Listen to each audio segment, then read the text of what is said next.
state, this is my team.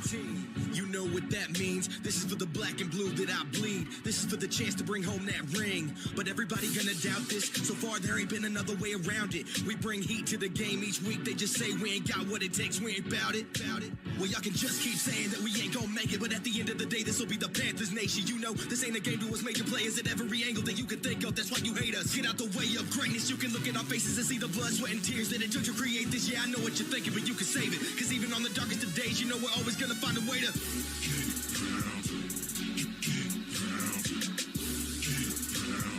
tell them what we gonna do. We gotta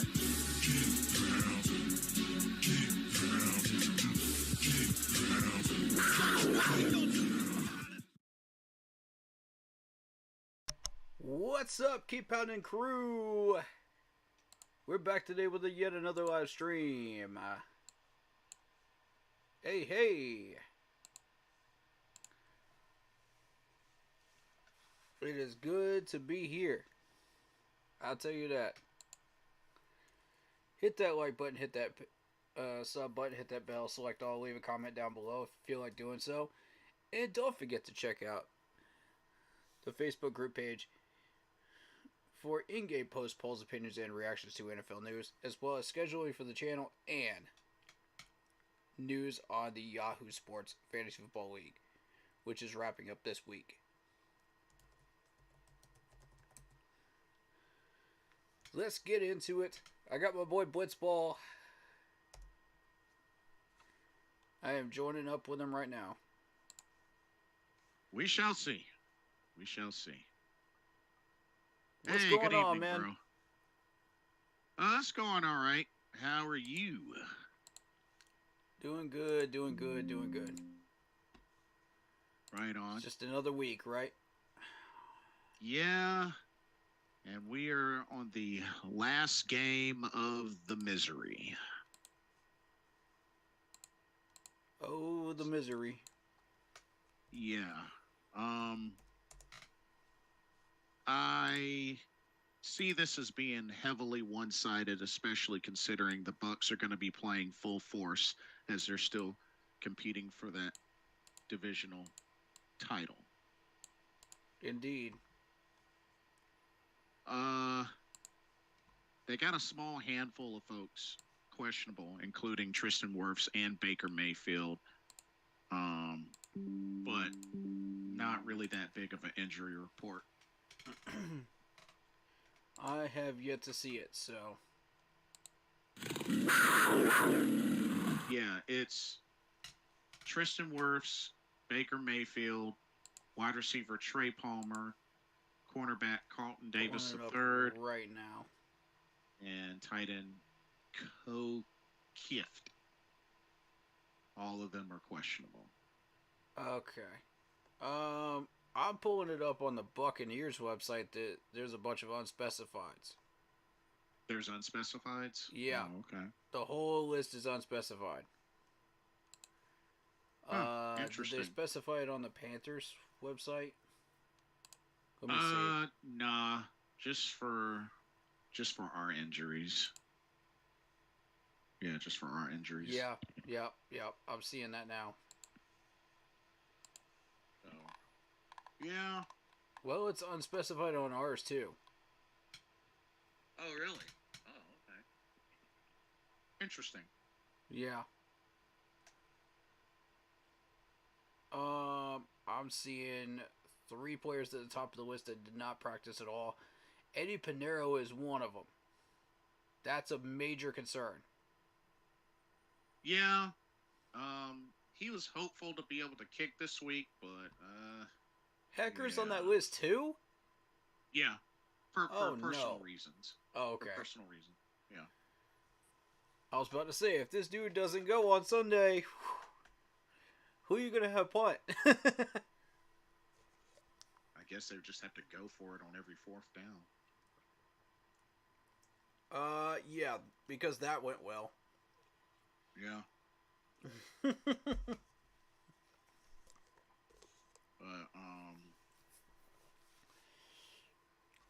oh, goodness.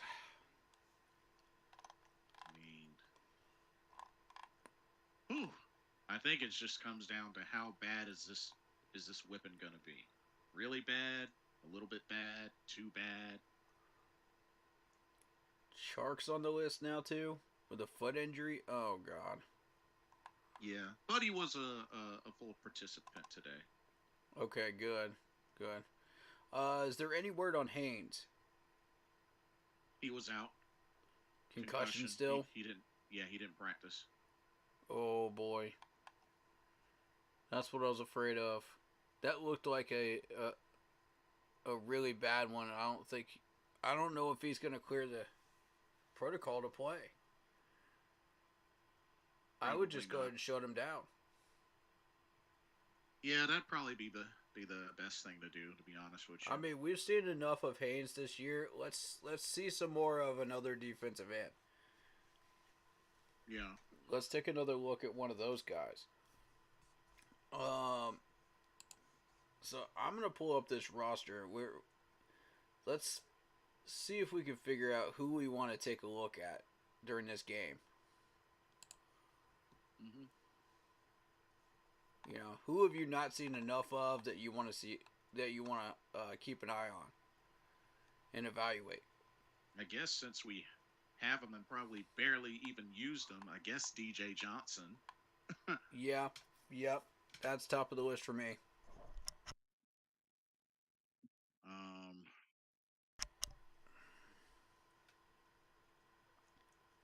let's see. Tay Davis. I have no idea who you are, sir. I believe he's linebacker. Yeah, that's never heard of him. There's also Practice Chris squad guy, Wormley. maybe. I believe so. They assigned him a number. Let me see.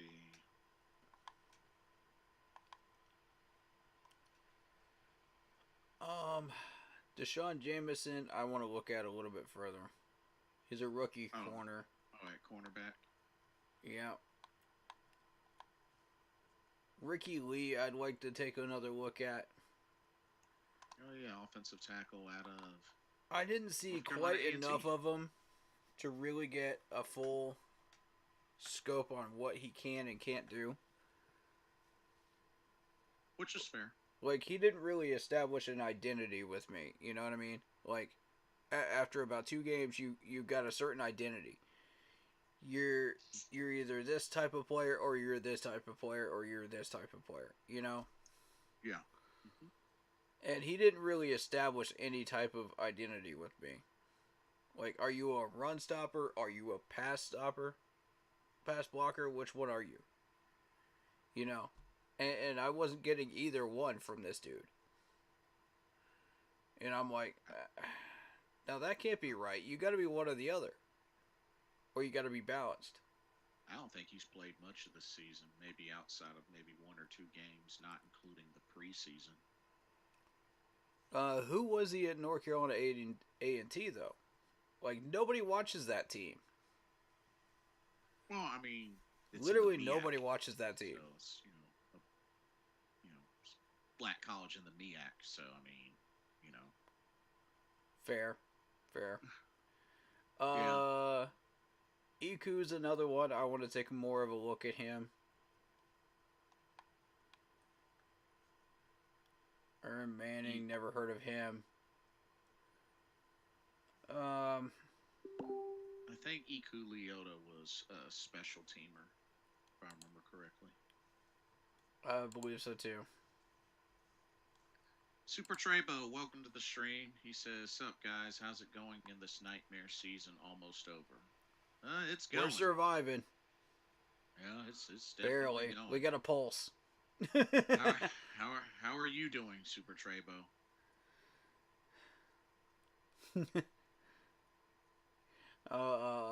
Let's see.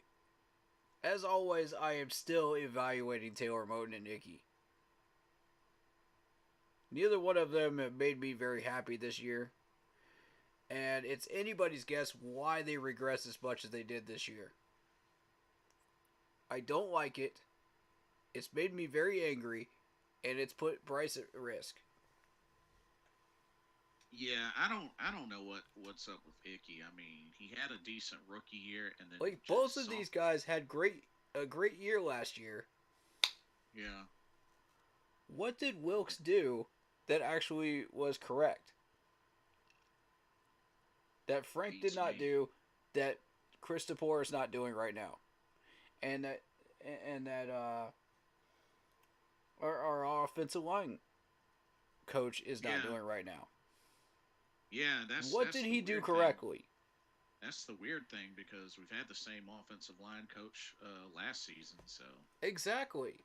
yeah, Like I don't know. what did Wilkes do that worked? Did he motivate him? Did he like work on fundamentals with him? What did he do?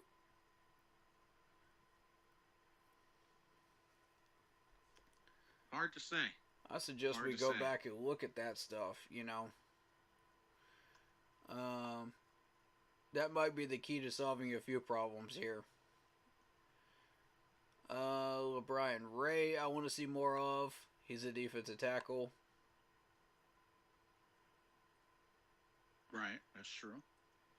Jamie Robinson, what exactly did Jamie Robinson do this year? Not much. I know he was in on some plays and was special teams.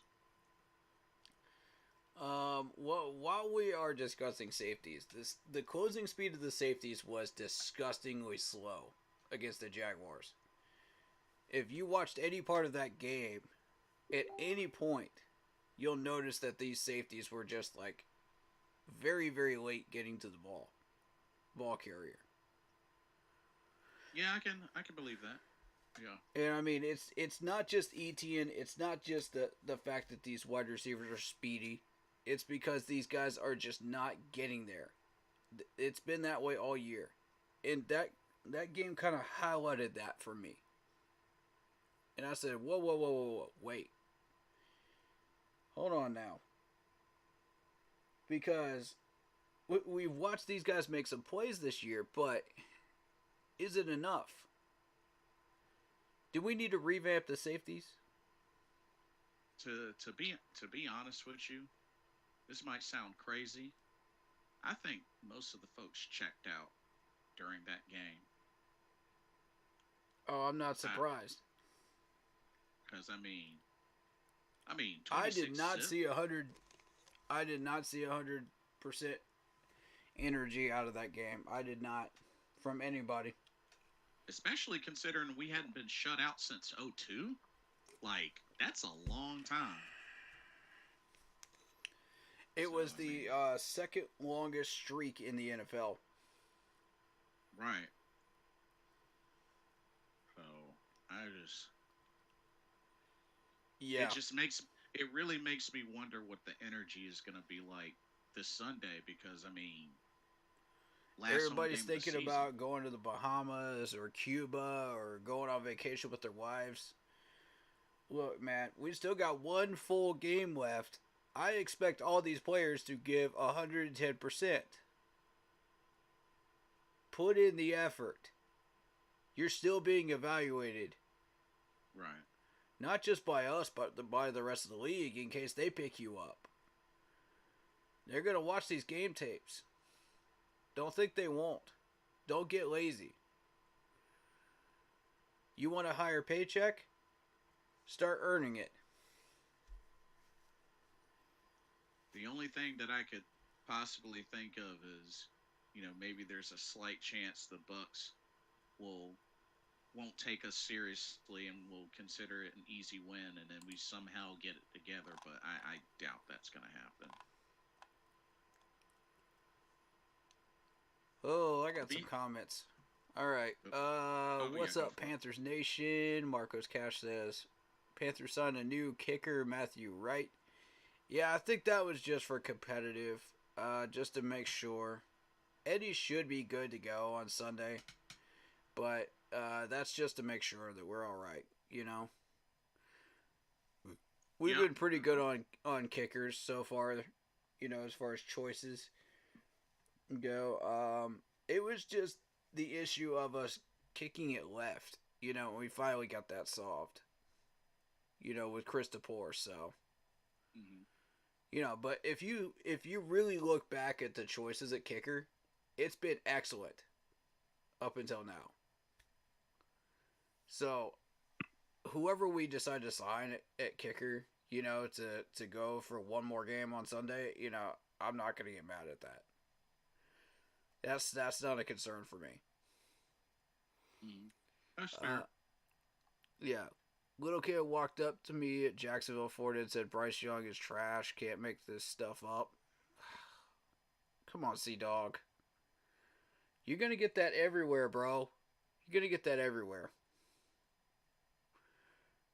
The thing is, people don't understand that if you don't put the system in place that that Bryce requires to run his offense properly, you don't give him the proper weapons, you know, for that system, but instead give him like half a dozen receivers from half a dozen different schemes, they're not going to do anything.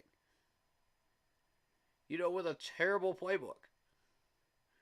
I mean, if you really look at it, how many plays out of the shotgun does Frank Wright run with his playbook? It's ridiculous. Like, go on Madden and look at the schemes. I'm telling you, you can't make this stuff up. It's total garbage. He doesn't run an I. He doesn't run a pro. He doesn't run anything else. It's just purely single back and shotgun. There's nothing else. Mm. It's horrible. You know, as opposed to all these other ones, you see at least like maybe 8 or 9 plays from the other systems, and the majority of them, of course, will be single back and shotgun. But you'll see some ISOs in there too. You know, you'll see it spread around. Only thing I can say is I think it's very unreasonable to single out Bryce Young this season. It's very Exactly. it's very unreasonable. Okay, Like, now to be fair to Sea Dog, because he watched this game just like we did, you know, on Sunday against the Jacksonville Jaguars. right? Bryce was partially at fault. Let's not kid No, ourselves here. no, he's definitely made his share of mistakes. Like, that's definitely, Yeah, you know, that game was halfway his fault. The wide receivers were running proper routes on that Sunday against Jacksonville. You know, I was watching them. That passed the eye test for me. You know, the offensive line was partially to blame as well. yeah. And You that's know, another thing. If you ask me, I don't think he trusts his offensive line. can you blame them? Yeah, With Icky and you Taylor really playing can't. like garbage this year, can you blame them? I wouldn't trust them either.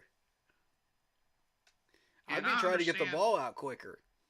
and I understand, he likes to be the humble guy. Oh, hey, it's on me, it's Yeah, on me, it's on me. And it's just like, I mean, that's cool and all, but it's like we see the frustration.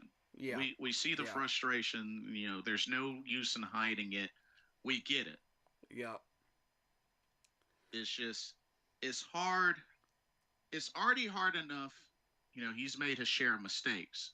But And when you're you gonna have have rookie that, mistakes. You're gonna have just regular mistakes as well. right. But when you have that plus your supporting cast not consistent and helping you out, like The look system at is look at just a jumbled mess of chaos. Like, how yeah. can any quarterback succeed in that? Name any quarterback in the league. They will not succeed in that. Peyton Manning would be pissed. He'd be like, what in the absolute heck am I looking at? If he walked into that. He'd be like, no, no, no, no, no, no, no, no, no. We're retooling this whole thing. And it's just like I've argued so much before. I mean, you look at what has happened with a lot of these quarterbacks from their first year to a year or more afterwards. Mm-hmm. I mean, this isn't just deja vu. Right. I mean, Peyton Manning's the number one example. Right. I mean, it's like If You you know, take a look, if you take a look at Trevor Lawrence down in Jacksonville, what did they do? That's a- They built around him. They didn't that build that's around the offensive scheme. They built around him. and that's another example too. Trevor Lawrence is another excellent example. I mean, the dude went from, they got him some more weapons, but the dude went from having Urban Meyer to Doug Peterson. Do y'all Yeah. realize how big of a difference that was? Oh, it's a complete 180. Complete 180. Like Tua, y'all see how complete difference there was once Yep. they surrounded him with weapons? Yep. And proper Josh protection. Allen. Josh Allen. Like Matt Ryan is another one during Matt 2016. It's like we gotta remember that's why this is a team sport.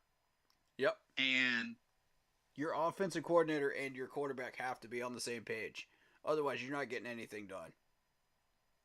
Period. yeah.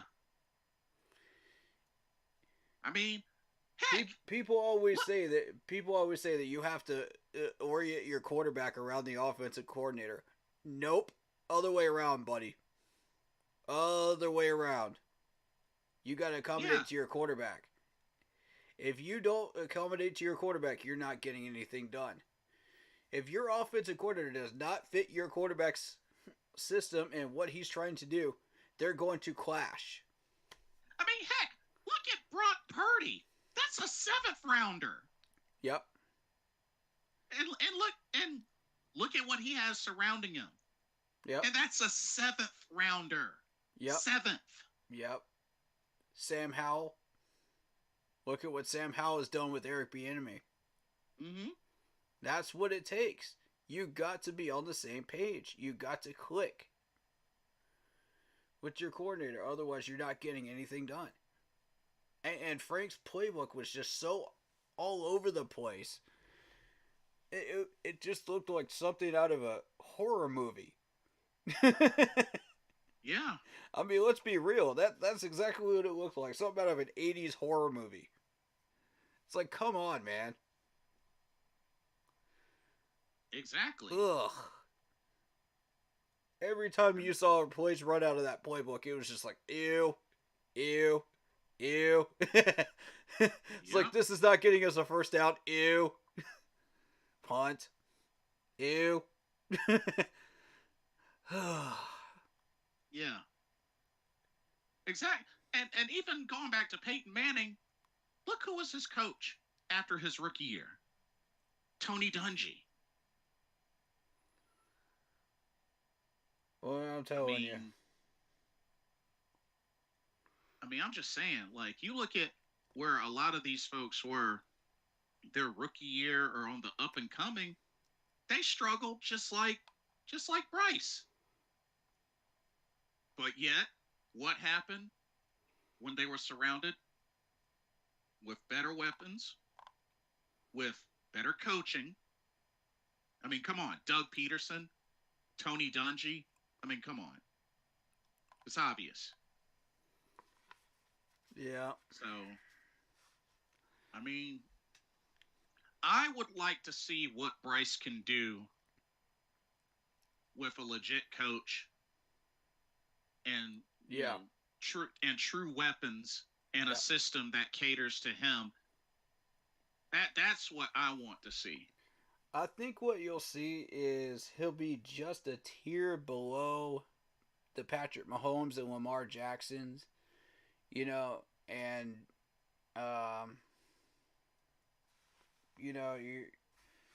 your top tier guys. They'll be just a tier below that, but he'll be really, really solid, and he'll get us division wins. He'll get us into the playoffs. I do believe that. But you gotta get this man what he needs. You can't keep doing this. Oh, this is the best available at this position. This is the best available at this position. And it's just like five or six different systems put together. It's just like the Island of Lost Toys. You can't make that work. You're trying to jam jigsaw puzzle pieces together that don't go there. Right. It frustrates me. Um, And let's and not see.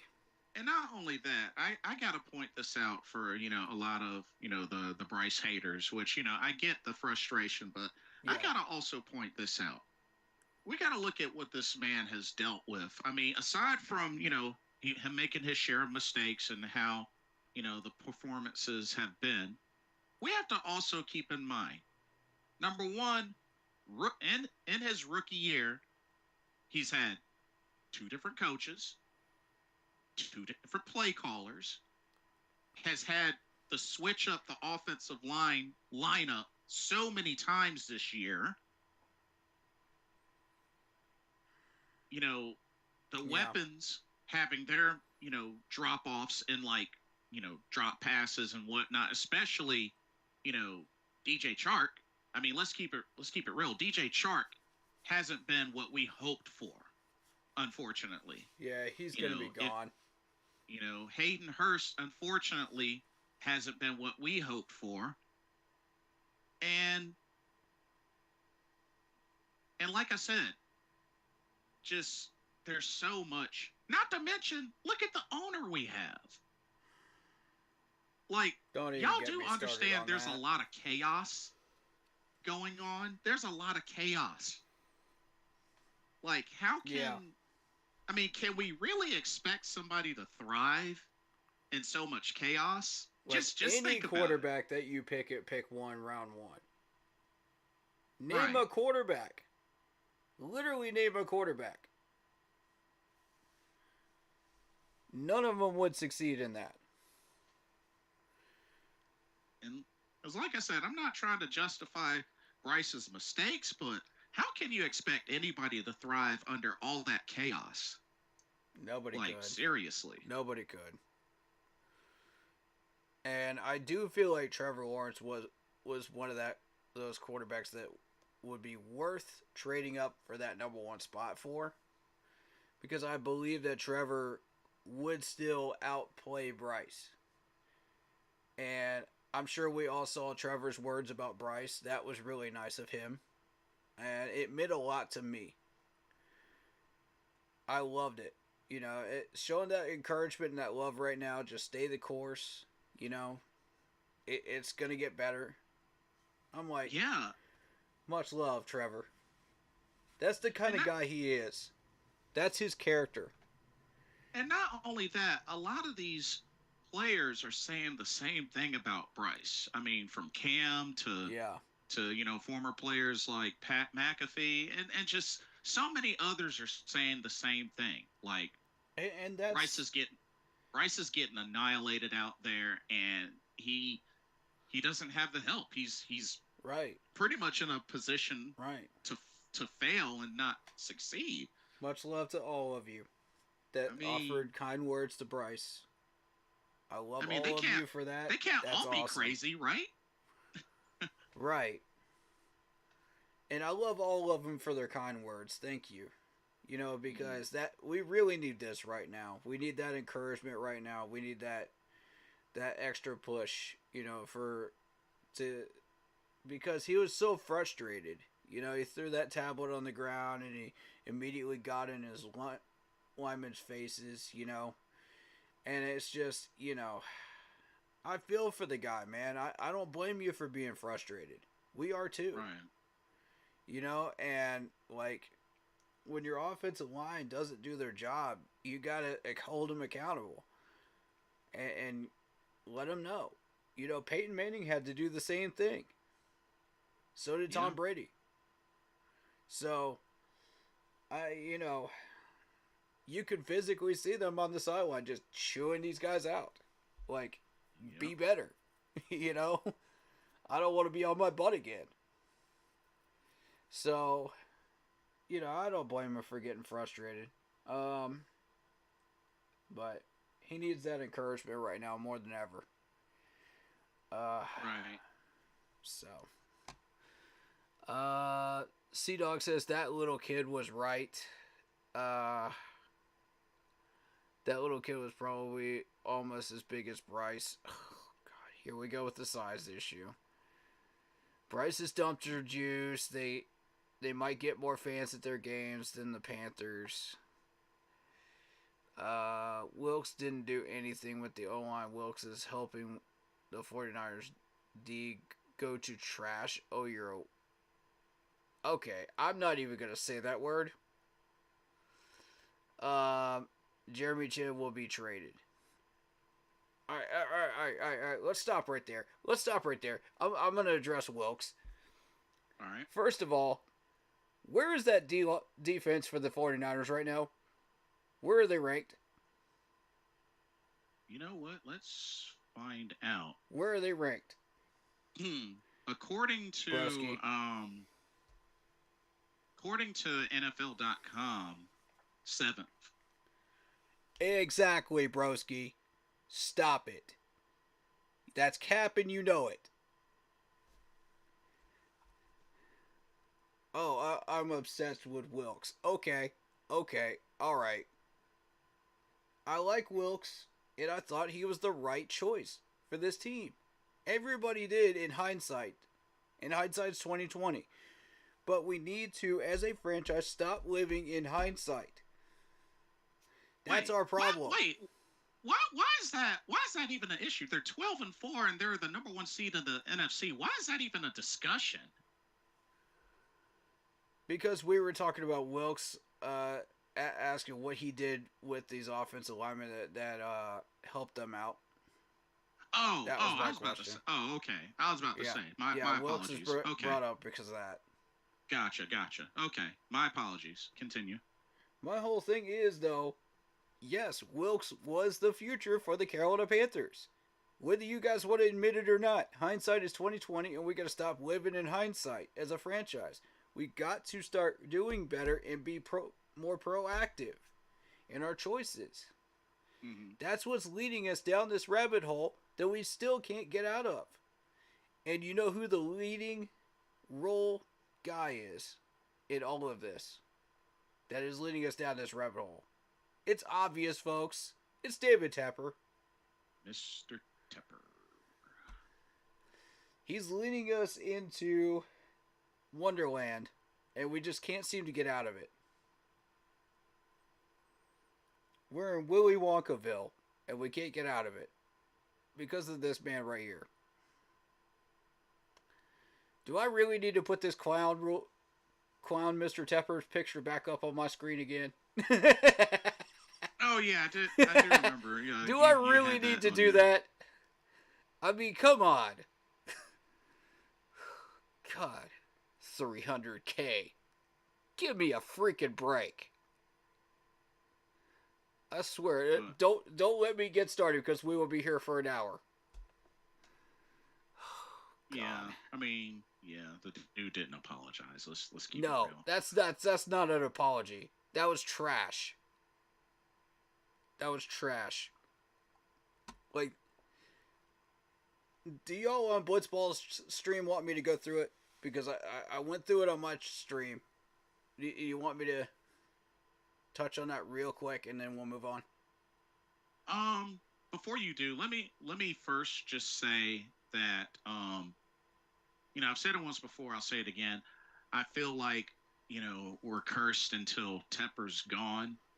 I do strongly feel that way. Secondly, David Tepper is a man of no accountability, and we definitely just saw evidence of that. Thirdly, I mean, he's a child. I mean, threw a little temper tantrum, and the most that he said, like, let me break this down for y'all. Let me break this down for y'all. Let's go to his quote. Let's actually go to his quote. Here we go. So that y'all understand, like, where this is coming from. I broke this whole thing down, by the way. So here we go. There it is. I got it. Let me pull this up because I got it for you. Okay. So this man says,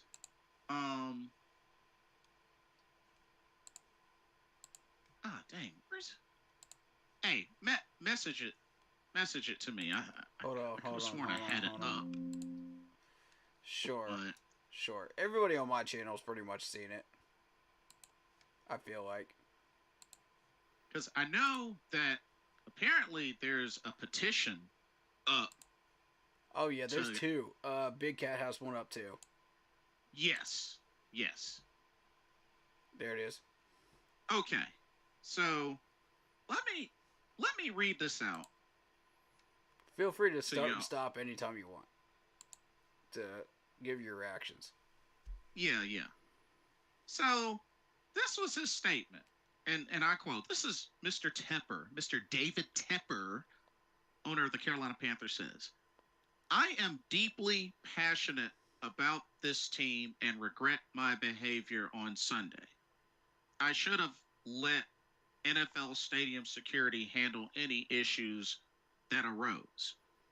I respect the NFL's code of conduct and accept the league's discipline for my behavior. Let's see. Y'all hear that? Y'all hear that? I should have let the NFL stadium security handle any issues that arose. The only issue that arose was you throwing the drink. Exactly. So I don't understand what he means by I should have let security handle. You threw the drink. Exactly, bro. Like, what did you think that band was gonna do? Like, people have drinks thrown on them at concerts and stuff like that too, and nobody does anything. And you're deeply, let me emphasize, you're deeply passionate about this team. Really? Really? If you were deeply passionate about this team, then first of all, why did you hire two head coaches that have no business being in the NFL?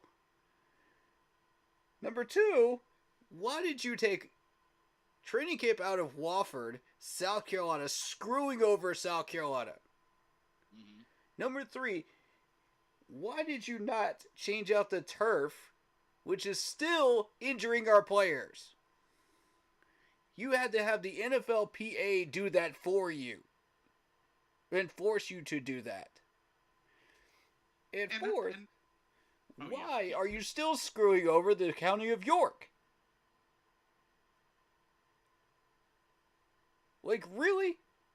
I invite people from York to come on to either one of our streams because I want to hear from you guys. Because it seems like all we've heard is just Tepper's side of the story here. I want to hear from York people. All I know is this dude has been the owner since 2018. Mr. Tepper, what's taking you so long, bro? What is honestly taking you so long to get things right? It's been 6 years, bro. Save your attitude problem because you're the source of your own attitude problem. Okay? You're the source of the problem to begin with. You hired the idiot coaches that we brought in here. Like, I mean, you have no right to be pissed off and pitching tantrums like a 10-year-old child that doesn't get what he wants on Christmas morning. Like, seriously. If anybody has a right to be pissed off, it's the freaking Charlotte taxpayers that have to pay money into that stadium. They have to pay for that embarrassing garbage that you put on the field. It's like, you want to get mad at something, get mad at the idea that nobody's showing up to any of these home games. That'll give you something to get mad about. Maybe that'll sway you to actually do something about it. Right. Like, dude, that's really all that you have in your statement after getting this fine? Like, you don't even wait until a day after the game. You don't do a press conference or anything like that. You just they do the fine, and then now you want to address this. And he wasn't even going to apologize. He wasn't even going to. Yeah, and even just accept the consequences. I'm like, dude, you don't regret any of that. No, you don't. Oh, I deeply regret my behavior on Sunday. No, you don't. No, you don't. Like, come on. Mr. Tepper. You're embarrassing yourself as an owner. I And you're respect the the NFL's code of conduct. No, you don't. and you're Otherwise, the you would have thrown second that drink. and you're the second richest owner. So unfortunately, this $300,000 fine is pocket change to him. Exactly. He's just paying off the fine. He's just like, pocket change. And you That, know that's just what like a else? dollar burger that you can get from McDonald's. That's how much pocket change this is for him. And you know what really makes this worse? Come on, man. Do y'all want to really know what makes this worse? Being that not only he's thrown this tantrum, he's thrown a drink, and he hasn't apologized. Mr. Tepper, do you honestly think anybody wants to come here now? All this did was expose you for exactly who you are, Mr. Tepper, which most of us already knew who you were already. Judging by your dumb actions that you caused to this franchise already. Now you pretty much just put the icing on the cake. And just proven to everybody you're an egotistical, anger management person that really needs help. Like, y'all laugh at this. This man needs mental help. Okay? Mental health is not a joke. Most of us has mental health issues going into 2024. Raise your hand if you got a mental health issue. I know I do. And this man needs anger management. Most of us that come in here probably have therapists already, if you got the money for it. Yeah. Get help, Mr. Tepper. Seriously. Damian Hernandez, welcome to the stream. He says, as bad as Dan Snyder and Jerry Jones are as owner, they're not stupid as Tepper. I mean, yeah. Damian says, Tepper got his apology statement from Velvet. Bro, that's not funny. Nah, That's Damian, not funny. No. Damian, that one's not funny, bro. No. Nah. This man needs mental help. Velveteen Dream took time out to give a full-fledged apology. Bro, that's not funny. No, that's it not isn't. funny. Sorry, but that one ain't it. No. That one ain't it. But oh God. But yeah, that's pretty much what I have to say about that. And honestly, it was like I said on my last video about it, like stuff like that sometimes makes me feel ashamed to be a Panthers fan because of crap like this. Absolutely. Absolutely. I don't blame you. It's already bad enough the team is struggling, but when you have an owner that's just incompetent and just is acting like a child, and it's been 6 years. Yeah. Not 2, not 1, not 3. It's been 6 years. Yeah. Like anybody can walk in here and do the things that he's been doing. Like anybody there's really with no money. Excuse. There's just really no excuse. I'm gonna say this for the benefit of your stream, Blitz. We almost got owned by Mark Cuban, the owner of the Dallas Mavericks. Yeah. He almost bought the Pittsburgh Steelers too. Yeah. Somebody I'm not a crazy Two fan NFL of, franchises. Two. Not just one. I'm not a crazy fan of him, but he's definitely nowhere near anything like Mr. Tepper. I'll take it, because I know he's had success with the Dallas Mavericks. You want to know what those records are? Go look up those Dallas Mavericks records. Let me know what place they're in the last 10 years. Every year for the last 10 years. Well, I said it on my stream. Well, for the most part, they've been in the playoffs, and they won a championship when Dirk was still there. And what was key about that season was Mark Cuban did a lot less talking and a lot more work. Thank you. I will vouch for that. As a Dallas Mavericks fan, the man knows how to run a fabric. The man knows how to run a franchise. The only thing that made me upset about he stays Mark out of Cuban, their way. The only thing that bothered me about Mark Cuban was that he broke up the championship team instead of letting them compete another year. Yeah, That's my only yeah. complaint with That him. was frustrating. I will give you that. I mean, dude tried to do all that just to get Darren Williams and Dwight Howard. I'm like, dude, you won a championship with the squad that you had. Like, don't fix what ain't broken. Yeah, But and that would be the concern if you had him as an owner. Like, would he interfere in that process, or would he just let the NFL do what they do? You know, right, because the NFL is different from the NBA. Let's be real. With the right, NBA, you're only dealing with a set number of players.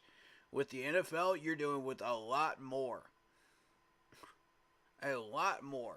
You got a lot of moving pieces. This is a machine. Is exactly what it is. You got a lot of cogs in motion here in order to run your franchise properly, and not all of them are going to work at the same time. So you got to really know what you're doing in order to own an NFL franchise. And Tepper knows zero about running a franchise. Zero. right. Sure And I'm don't. starting to respect him less as a person too. All right, let's get back to into focus here. Jeremy Chin will be traded. Here's my issue with that. This is another mismanaged player in our system that's not being utilized for his natural position. He's not. He's being limited. When you put him at linebacker, he's being limited. When he's a Yeah, safety, look at all the numbers he was creating. Somebody showed me the snap counts of that. It was less than 60 or 70%, this year compared to the 90% that you had him at safety. And look at the results you were getting at safety. He was yeah. in on like most plays. Oh, So quick comment. Damien says Mark Cuban also owns the Chicago Cubs, and they only won one championship and haven't done anything since. No, be that's the patient. Ricketts family. Isn't that the Ricketts family that Yeah, owns the Cubs? That's not Mark Cuban. I don't know. I don't think he did buy it. No. Nah, Damien, that's not Mark Cuban. That's the Ricketts family. Yeah. They've been the owner since '09. Yep. Yeah, that's not Mark Cuban. Yep. Mark Cuban screwed up letting Jalen Brunson go. I agree with that, but Yeah. dude was I'm not not. the owner of Chicago Cubs. Yeah, we're not here to discuss NBA's type stuff, but I'm just saying, as a whole, the man knows how to run a business. He knows how to run a franchise, a sports franchise. So why not let him try an NFL franchise? Let's see what happens. I got Right, no problem right. with that. If he, Let him run a test run with the Steelers. If it works out well with the Steelers, come on down. The price is right. That's as far as that's what I'm saying. The price is right. How much you want to pay to buy out David Tepper? I'm here for it. Heck, we'll all donate, man. We'll all help you. We're that fed up with this man right here. Let's see. But yeah, if Jeremy Chin was to be traded, probably a fourth rounder. Damien, he was in the bidding for the Cubs. He didn't win the bidding. He doesn't own the Cubs. Correct. He was in the bidding for them. He does not own them. He got outbidded. Right. He lost the Continue. bid. I'm sorry. Yeah. But if Jeremy Chin was to be traded today, what would you value him at, Blitz? Because I'm saying fourth. Oof. Considering he was being put out of his position, of his niche, for an entire year. Yeah, which led to a production drop. Between a third and a fourth, I guess. Maybe. I mean, fourth I can understand. Yeah. Fourth, I could definitely understand. Third, I mean, that's pushing it, I guess. Yeah, yeah, I would agree. Um, so if that should happen, that's what we're getting out of it. If we were to trade him, but knowing our organization and how dumb we are, we'll probably just release him. Yeah, So probably. that's yet another player that we couldn't get a draft pick back for that has talent, which we're dumb enough to let go. And watch this man become a Pro Bowler the very next year with another team. I'm telling you, it will happen. There ain't no guessing game about it. It will happen. Yeah. Same thing with Brian Burns. Watch, it will happen. Because he'll go to a system that will use him correctly. He'll get paid for the money that he deserves, and he'll get it done. Because he will want to play for that organization because he knows he's a scheme fit. And Yeah, he's that's a good out point. of Carolina's sinking Titanic. Hallelujah. Right? If you're a player. That's what you're saying right now. DJ's just like, screw it. I'm a Chicago Bear now. Yeah, pretty I much. don't care about you guys anymore. I'm getting it done. I'm getting my paycheck. So, Broski Bear says Bryce was very late doing anything.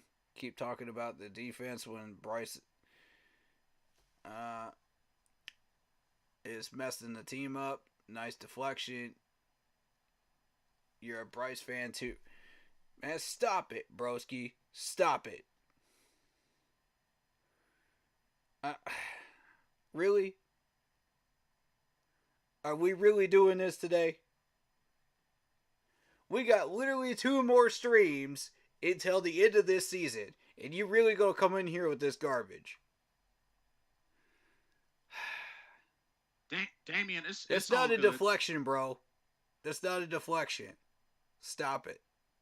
Damien, it's all good. You just got to remember, Damien, I'm a Maverick fan, so yeah. As much as I don't like Mark Cuban, I yeah, I don't like him as a I'm a person Maverick fan. either, but I can't deny the man knows what he's doing. Right? Yeah. You know, and we need somebody that knows what they're doing that will stay the heck out of our business and just get the job done. It's Right. better to stay quiet and keep to yourself and stay to your other businesses and stuff that you're doing, Mark Cuban, than coming in and doing what Tepper's doing. You know, so I'm here for it.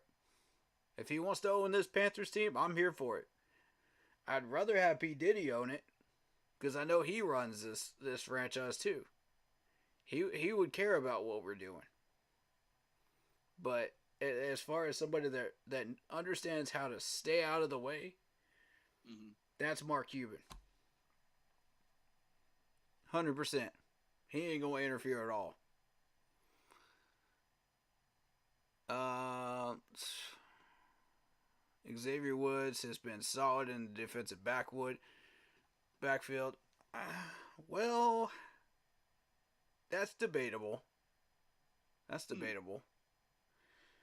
His closing speed is what I'm concerned about because his closing speed and his awareness were garbage against the Jags, and I think he's aware of it. You know, he and Von Bell both need to both work on it because it looked like y'all are hunting for whales in the Caribbean Sea instead of taking care of your business and handling the wide receivers on Sunday. And I'm not happy about that. You got to get over there.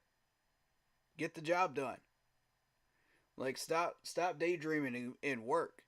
You still got work to do. You get paid for a reason. Right. Um. Damien says, question: would y'all give Miles Sanders another season, even though he didn't do much this season? No, I mean, no. We overpaid the it heck out of him. No. yeah, that's a hit we're gonna have to take, with with the overpaying, but I'd have to say, How much of a cap hit would that hit us if we were just to release him this offseason? ooh, Because that's if it's too much of a cap hit and you're not getting any savings out of it, then we got a yeah. problem. So That's going to hurt us.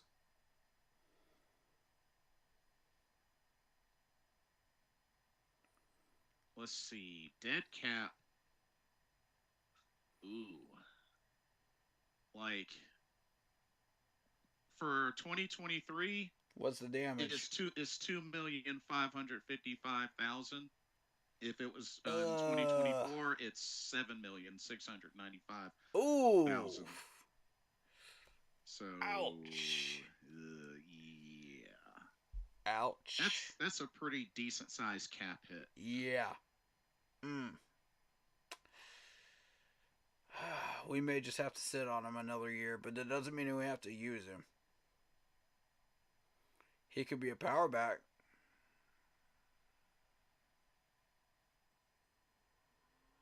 Y'all Yeah, wanted a power just back.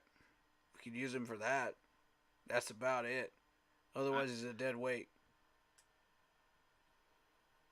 yeah. I mean, shoot. These problems are not going to get That's solved in 1 year, guys. yeah. I It's going to mean, take two we're or gonna have to three. take.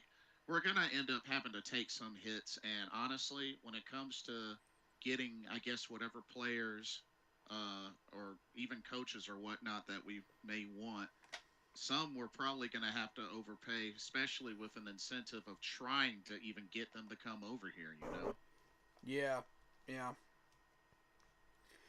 With the Dave, way we are Damien going says, right now, like at some point, no free agent is going to want to sign on that dotted line. No player is going to want to get drafted here because they know exactly what this is.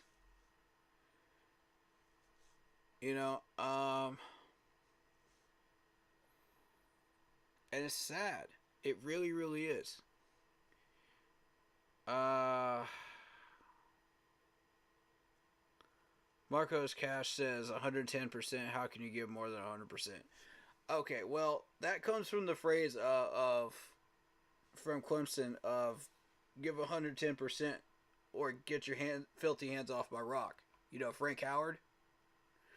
So I've kind of used that in different scenarios in different ways, you know, to illustrate give your best ability that you could possibly give on the field. You know, until that clock hits triple zeros, you are on that field and you are to put out everything that you have.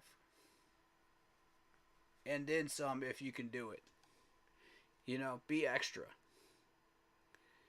So, I've always loved that phrase, and I love that answer from Frank Howard, man. He was a heck of a coach. So, oh, it's very reasonable unless you're blind. What was very reasonable? I'm not sure what you're referring to, broski. That's not Frank's playbook. Bryce cannot see the field. Man, stop it. Stop it. Y'all need to stop with this height thing. I'm getting sick of this. I'm getting real sick of this. Okay, first of all, yes, it was Frank's playbook, and you've been looking at it all year long. How do you not distinguish that it is Frank's playbook? Up until the last 3 games. How do you not distinguish that it is Frank's playbook? He's been digging in the garbage can and coming out with trash. Every bit of that is shotgun. I just realized something. Every bit The, of it. the Niners are actually on their way to having the exact same record that they had last season, 13-4. They beat the Rams. It beat Interesting. 13-4, just like they were last season when they got into the playoffs. Huh. Why do you think he takes 2 or 3 steps in shotgun? Most quarterbacks take 1 step in shotgun. No, they don't. They take 2 steps in shotgun. That's hell's See, this is a lack of knowledge on how quarterbacking works. You have to take 2 steps back, plant, and throw. You have you ever played quarterback Marcos Cash? Have you ever even looked at a quarterback trying to throw? I can't say much. I've only played wide receiver and free safety. I can't say anything. But see, you've seen a quarterback like step back, 2 steps, plant, and throw, right? That's how he delivers the ball to you. And that plant foot is how he delivers all that power of the throw to you. Right? I mean, I think so. I mean, I think it depends on like how quickly the pressure may come or how the pocket reacts. I mean, what quarterback takes 2 steps and then throws it? What quarterback? I've never seen one that does. but I guess doesn't it also depend on the particular play and the routes? Or... It's 2 to 3 steps, bro. It's 2 to 3 steps. That's what you got to. Bro, it wouldn't even matter if he was even in shotgun or behind center. 2 to 3 steps, plant your feet, throw. It's that simple. This ain't rocket science on how to play quarterback, guys. It really isn't. Trevor Lawrence is 6'6". Stop the height, man. This height stuff is starting to get on my nerves now. The amount of times y'all have brought this up, it's just insane. Look, the height wasn't an issue when we played Green Bay. The height wasn't an issue when we played the Vikings. Look at the numbers he put up in those 2 games. Tell me the height was an issue during those 2 games. Last time I checked, he wasn't too small to win a Heisman Trophy. That's for sure. Thank you. Thank you. I'm just exactly. Saying. Y'all gotta stop with this. Stop the cap. I mean, there had to have been something in order to garner enough attention to take a chance on the dude. He won a freaking Heisman Trophy, so I mean, that's. Oh, okay. By that logic, Steve Smith was too small. He would have never got drafted. But if we're comparing it to wide receivers, by that logic, Russell Wilson would have never got drafted and never done the things he did. He won a Super Bowl. Was he too short when he won a Super Bowl? When he got a Lombardi and he was holding that Lombardi in his hands, was he too short to hold that Lombardi? My point exactly. Stop it. God. Y'all going crazy with this stuff, man. This is going to be one of those streams. Strap yourself in, Blitz. Lordy. Damien says Sanders could work if y'all get him the right coaches that can run the type of plays he had in Philly, in my opinion. I mean, he had what types of plays does he run, though? I mean, he had a good system in Philly. I mean, what type of system was that, though? If anything, I just remember him being on, used in outside runs and also on passes. Because, I mean, I remember back in the earlier days, he had really good hands, and he was used a lot in the receiving game. Mm-hmm. So. Exactly. Some of these guys are not just running backs. You don't just ram them up the middle. That's not all you do with them. Welcome to 2023, where you actually have to send them out there to catch balls. Welcome to 2023, where you actually use them for screens and blocking purposes. They're not one-dimensional anymore. Damien says, to be fair, Frank had the same playbook in Indy when he was head coach there, and Colts didn't play bad. I mean, what? 2 playoff appearances. Yeah. I mean, Peyton Manning created his own playbook because he was so sick and tired of the playbooks that they were using in Indianapolis. Come on. This You have to also remember, Damian, this was also And Matt a Ryan team. brought his own playbook in there. This was also a team that had the chance to clinch the division and lost to a 2-14 Jaguars team. So, yeah, let that sink in. And my whole thing is Matt Ryan brought in his own playbook. Peyton Manning brought in his own playbook. You know, he created his own. So, and I believe Carson Wentz did the same thing.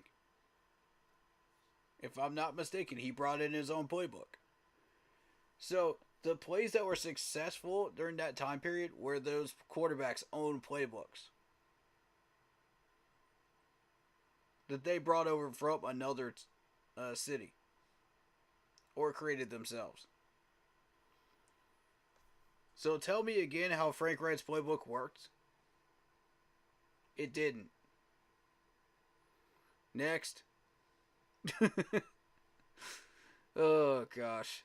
Let's keep it moving. Let's keep it moving. The real Sunchild says, keep pounding guys this season was total abysmal. 100% Bryce is my least of my worries. Dude is a grinder. Yeah, that's true. He's a grinder. I mean, he proved that during the Green Bay game. I liked him. You know, we saw flashes of what he could be during that Green Bay game. So, Damien says Russ had Pete Carroll. That is not fair. That's a good thing and a bad thing because at the same time, it was Pete Carroll that made the dumbest play call in NFL history. So yeah. That's good and bad, Damien. But here's my counterpoint. How did the Seattle Seahawks get as far as they did to that point and go through an entire Super Bowl to that point? They were successful because of what they did. Mm-hmm. You know, people blame the Seahawks for that one play. One play. Everybody blames Cam for that one play. You know, everybody blames...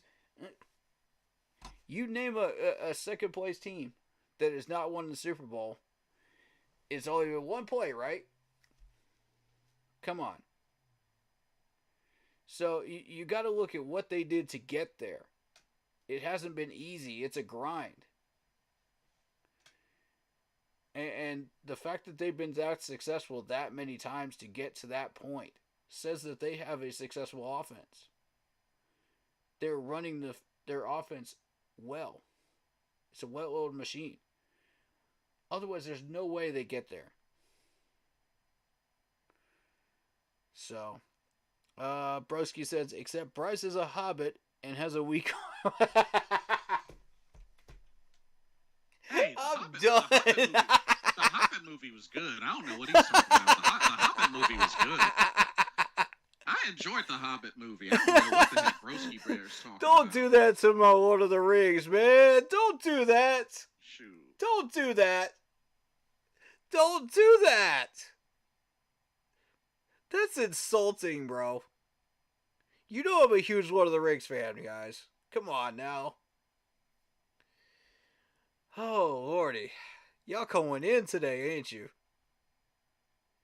Y'all going in. Like Ian Thomas is 100% a practice squad tight end on any other team. No, he isn't. No, he isn't. Stop it. He's a second stringer. Enough of this. All right? Y'all just flooding my stream with Cap today. I got Cap to go around today. I got hats for all of y'all today. Come on now. This is ridiculous. If you exclude the Green Bay game, one of the worst passing defenses in the league, Bryce's best game was under Wright. But you can't exclude that game. You can't. It was part of this season too.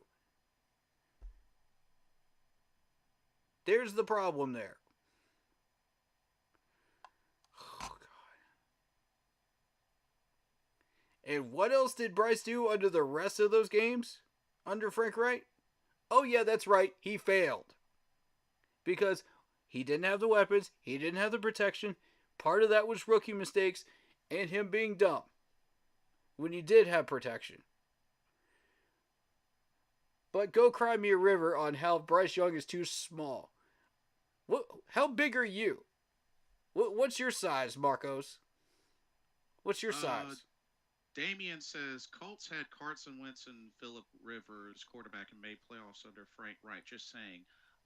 No. Made playoffs with Phillip Rivers and Andrew Luck. Thank you. Get your facts straight, Damian. Phillip Rivers and Andrew Luck. Because remember, he had Matt Ryan and he had Carson Wentz. They did not make the playoffs with them. Let's keep it $150. Andrew Luck was trash. Remember, Damian, they made the playoffs 2 seasons. Let's keep it $150 though. Andrew Luck was trash. Wait, what? No, bro, he was comeback player of the year. That was his final year. That was 1 year. 1 year. What did he do with the rest of them though? Well, I mean, he retired. I mean, because he had gotten hurt. You know, you remember how the reason why he retired? Before that, though. Before he had that comeback year. That's what I'm talking about. He was garbage up until then. I mean, the dude got hurt, though. Like, I ain't talking about his injury. Well, I mean, let me see how many seasons did he play? And I mean, to be fair, part of that was on the coaching staff. Bro, he only had 3 losing seasons. Out of how many? Out of 1, 2, 3, 4, 5, 6, 7. Okay, that's half his career though. But dude, he made it to the playoffs. That's half his career though. He made it to the playoffs 4 times. All right, I'm gonna move on.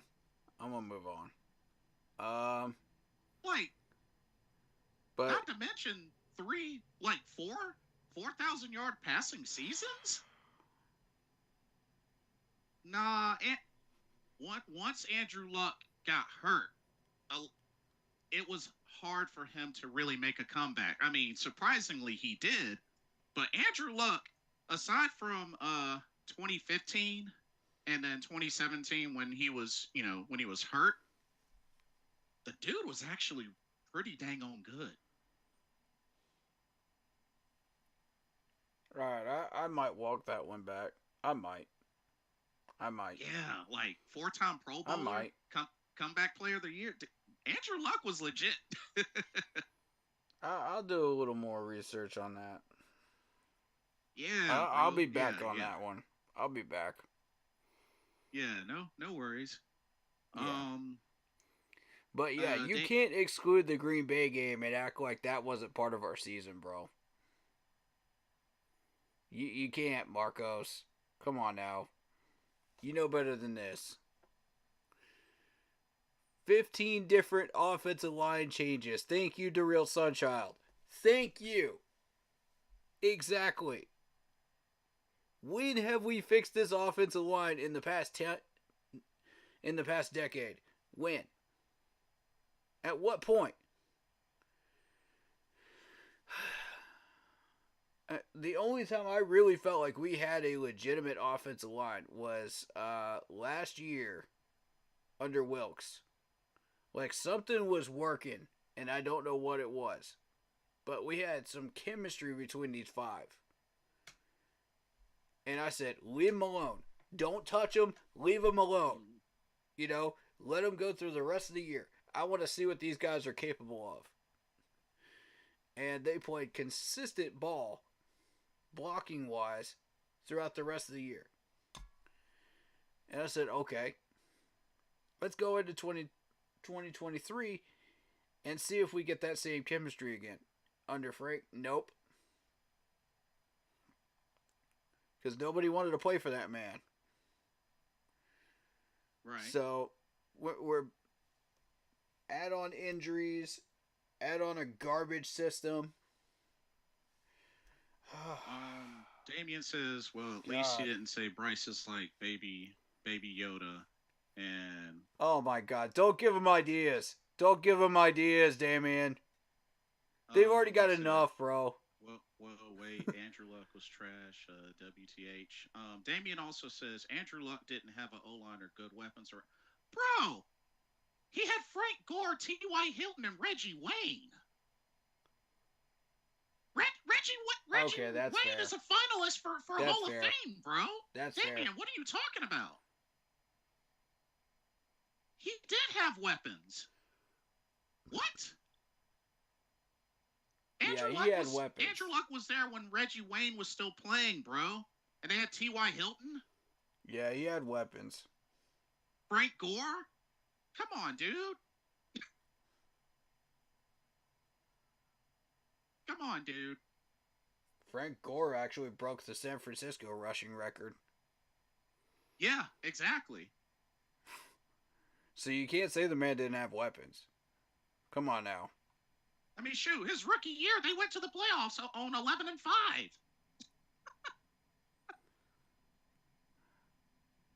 All right. Let's see.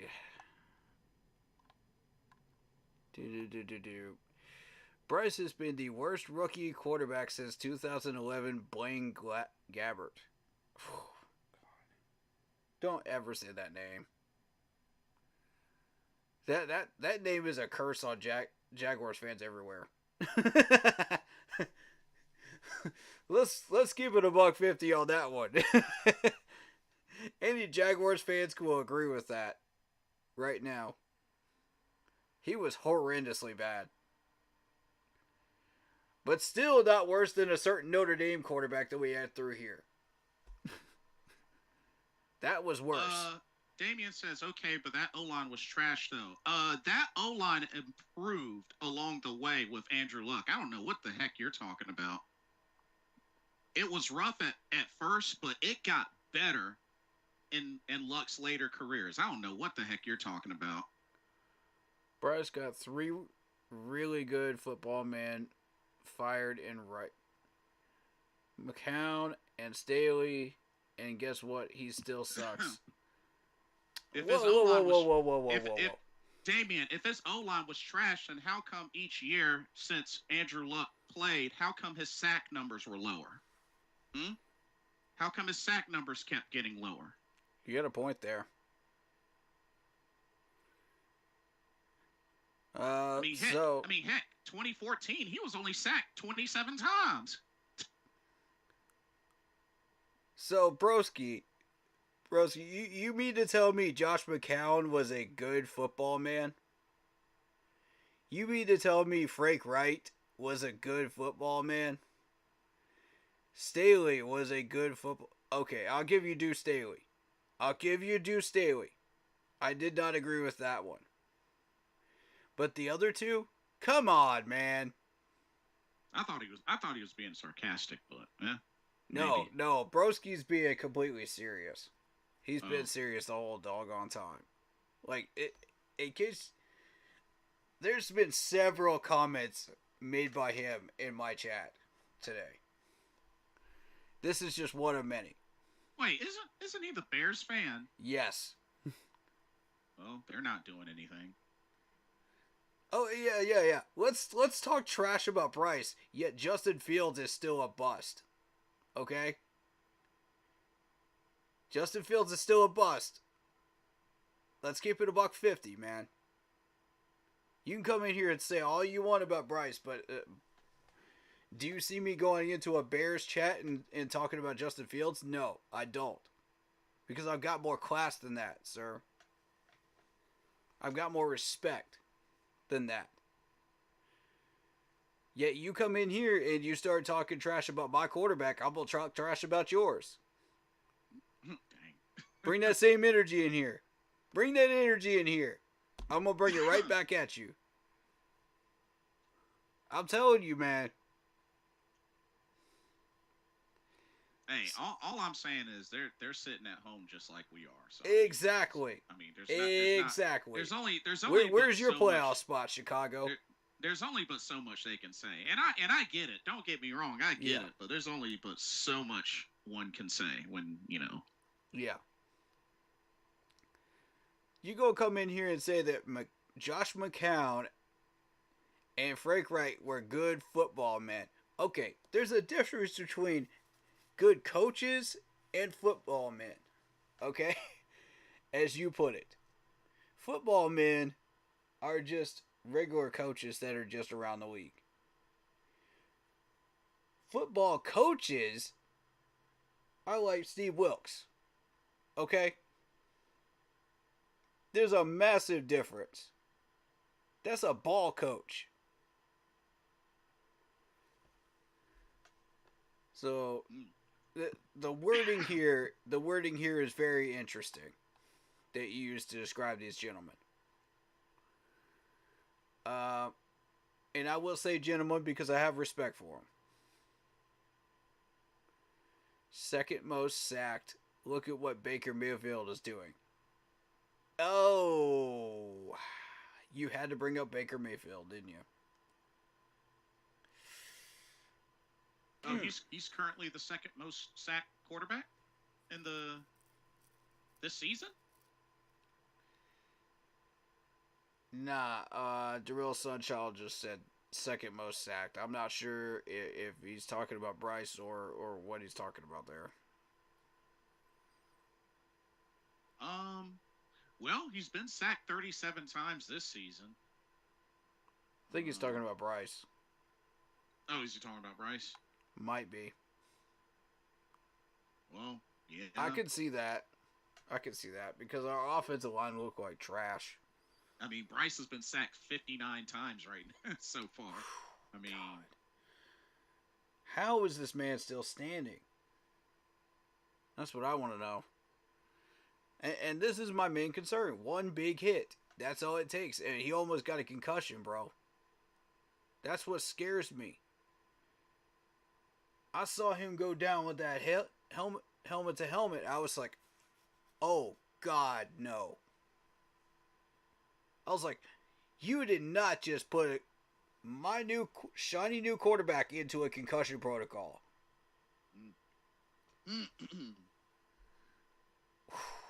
God. Watch that happen on a live stream. I will go ballistic. I'm not here to change people's minds about Bryce. Yeah, you are. Yes, you are, sir. You've been trying to the whole doggone live stream. But I'm here to show you to flip this. The flip side of the coin. Okay. Alright. If that's what you've been trying to do with all these wacky comments today. I don't know. I don't know. I'm not seeing it, but okay. Adam Schefter, one of the league's top NFL insider of the NFL game, is looking for too big for Bryce. What in the world are you talking about? Too big for Bryce. I don't know what you mean by that. Baltimore just dropped 56 on them San Francisco. What were they ranked last season? Were they ranked higher than they were this year? Broski, stop it, bro. You know Baltimore came in red hot, man. You've been watching Baltimore all year. And I warned you about that Baltimore team when they're at home during playoff season. Alright? I warned y'all about that. Not to mention, they're still a top 10 defense, though. They're still a top 10 defense. I mean, not to mention top 10 defense and on the way to the same record that they had last regular season. I mean, is that really a fair argument? I mean, yeah. Not to mention, they're the number 1 seed. Broski says because they're worse than last year. No, they're not. No, they're not. Check the record again, sir. This is why it's important to do your own research, folks. Don't rely on the talking heads. Do your own research. Next comment. Tepper isn't on the field playing. It doesn't matter if he's on the field playing or not. The dude's an idiot for an owner. Somebody's got to call him out for the child that he is right now.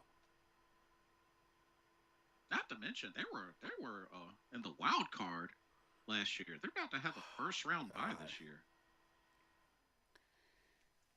Here we go with this nonsense. The Panthers are third in team defense, and the 49ers are seventh. Supports my argument, not yours, dummy. All right. Okay. Do we have to have insults? Like, really? Do we really need to do this? Like, man. For real, broski? Come on, man.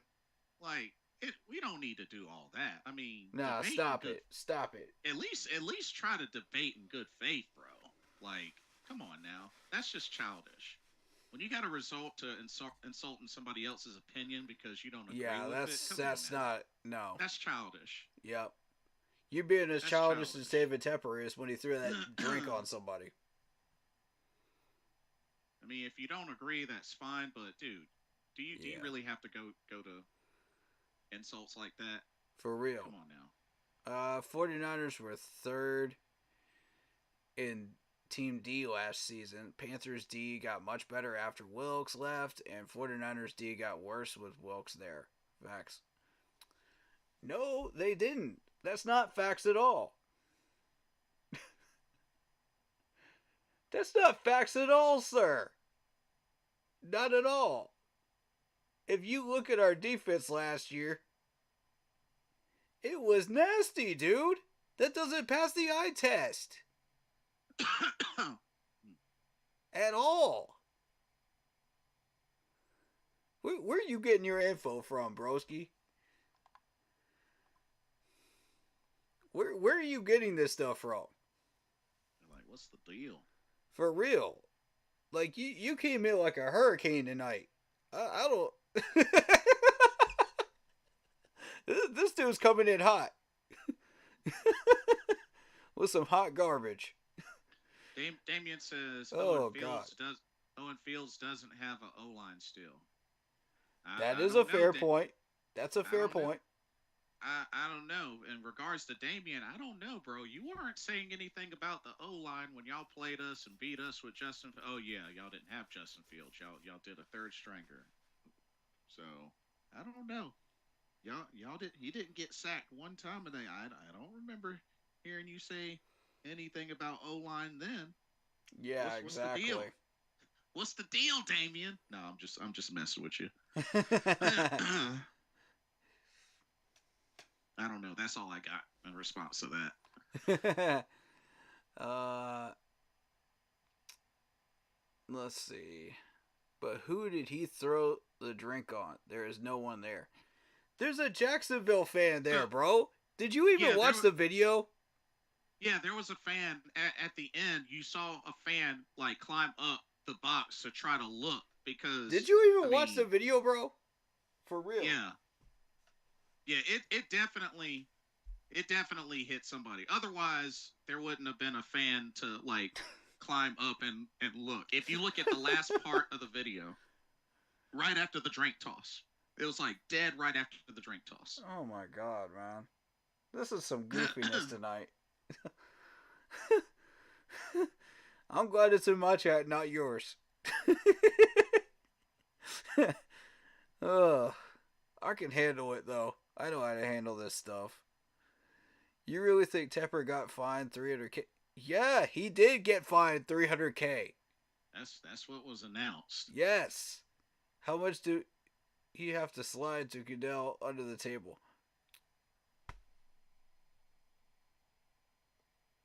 I'm not even going to go there on that comment. I'm not even going to go there. Y'all know how I feel about Goodell.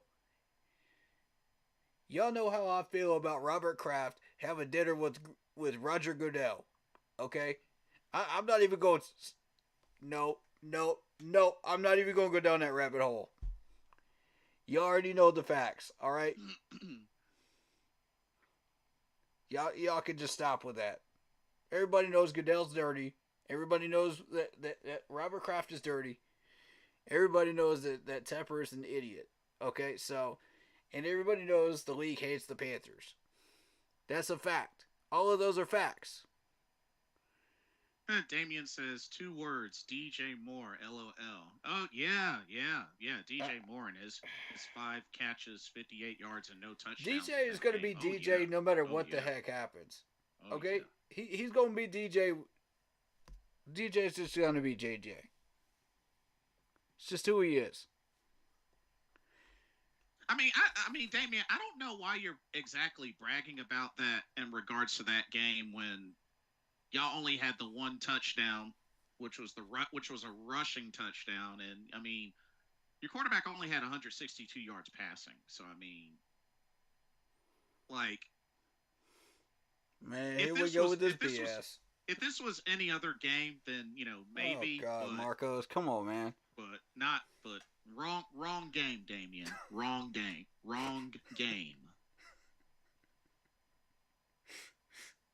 Oh God, you can't make this stuff up. Pick a game where he actually did well. You can't make this stuff up. Okay, Marcos Cash says you cannot own 2 NFL teams. How do you know that? How do you know that? How do you know that, sir? Have you read the NFL handbook? Like, do you have a hold on all NFL rules on said subject? Then how do you know that? What do you think? How did owning 2 teams come up? Like, what? Because of Mark Cuban. He was about to buy the Steelers and the Panthers at the same time. Oh. Either that or he was going to bid on one of them and leave the other one. I'm not sure how that was going to work, but how do you know that you can't own 2 NFL teams at the same time? Like, where is it written that you can't? I would think it might be difficult, but maybe not impossible. I don't know. Right. I wouldn't know. Like, you don't know that. Why do you think Tepper had to sell his part of the Pittsburgh Steelers? Stop it. Yeah, he did, right? Yeah, in order to own the Carolina Panthers. Oh. If you're going by that logic, then yes. Fandom, welcome to the stream. He says, "Oh God, what's the bad part? Word is that Scott Fitterer will not be fired. SMH, I guess more of the same for our team. By the way, what's up, fellas? Wait, that's been confirmed? I'm not even gonna go there. Not right now. I'm not. Was that actually confirmed, Fandom? Huh. Interesting. Where did you get your source from? I know. Just out of curiosity. I know the word it was kind of up in the air, but interesting. I'm not saying I don't believe you. I'm just asking where you got your source from. That way we can verify it. To make sure it's official. Chin does not fit Evro's system. Well, yeah, because he's 4-3. He's a 4-3 safety. But you're not putting him in the right spot. Like, y'all gotta stop this cap tonight, man. Y'all gotta stop. This is getting ridiculous. We already addressed Chin. Alright? You've been in the chat for the whole doggone stream. We've been addressing Chin. You heard me say that earlier. Don't act like you didn't. Fandom said it was on the morning show today. WFNZ, the Mac Attack. Okay. I think I've heard of that one. Okay. It sounds familiar. All right. It sounds familiar. All right. Let me know if any other sources confirm that. I just wanted to make sure, Because I don't want to officially start announcing or talking about that until we're sure that it's legitimate, you know. But that does sound like a legitimate source. So, I'll give you that one. Damien said, to be fair, I had zero hopes in winning any games this season. We are in a rebuild mode, and I still can't say that name correctly. Eberflus is an idiot as a head coach. I was just thinking about that one pick y'all gave us. Well, I mean, at least y'all been to the playoffs. You're more recent than us. I mean, you know. Who said that? Damien. Oh, okay. Because I mean, they were last in the playoffs. Yeah. When it was 2020, when they still had Nick Foles and Mitchell Trubisky. Gotcha. Broski Bear says you love denying reality. Talk all you want about Fields. I hope he gets traded. Bears on the up and up. Pfft. Oh, so he actually doesn't like Fields. Okay. I guess that's what he's saying. Hopes he gets traded. Oh.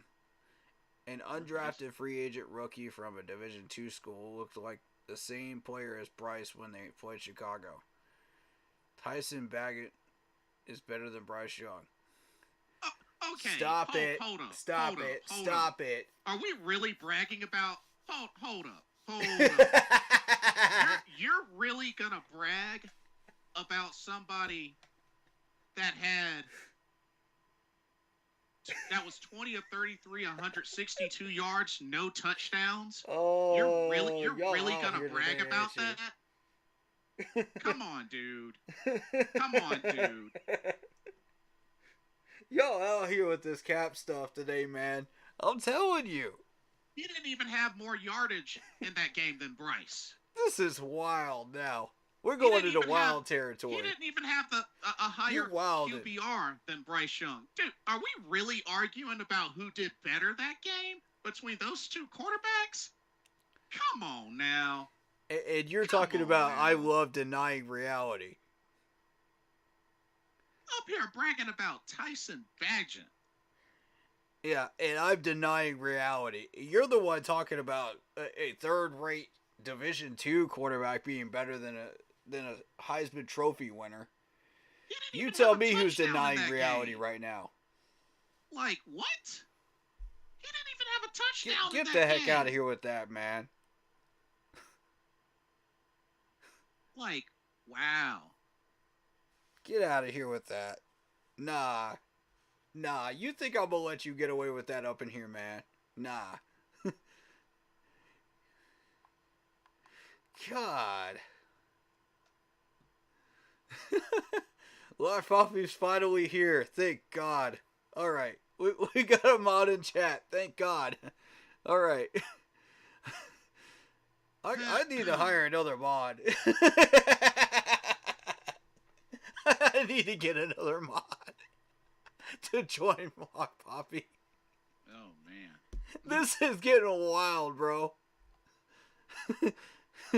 Lark Poppy goes in. He says, Brusky Bear, when Bryce Young turns into a superstar, you're going to sound dumb as heck.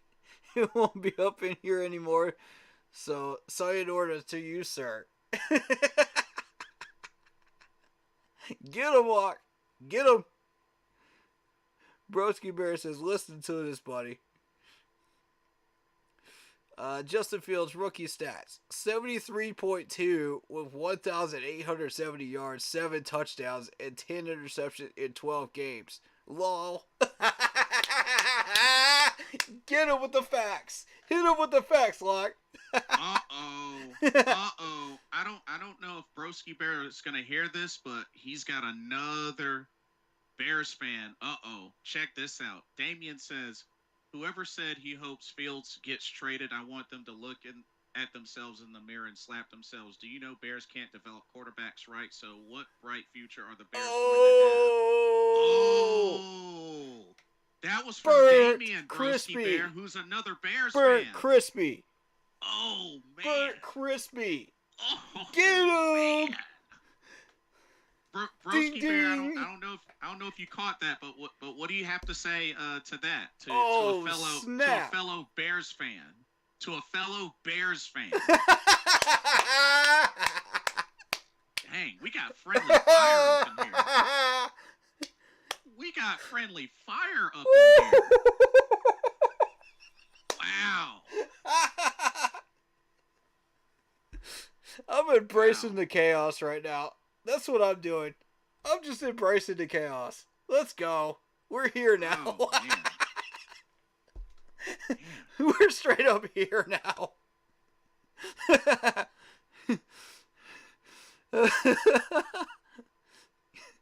So, White Poppy gives all those stats about Justin Fields, and he says, what a joke. Guess what Bryce rookie stats?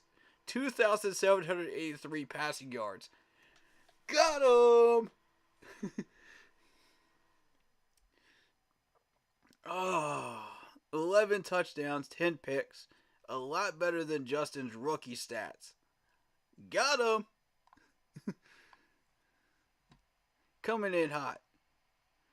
Broski says, Lock Poppy, I want Bears to trade Boston. Okay, alright. You need to stop with these comments, bro. You just stop. You just stop. Nah. Nah. I'm gonna skip that one. Alright, Live Poppy says, Broski Bear, if you had Patrick Mahomes on your team, you would be sucking him off.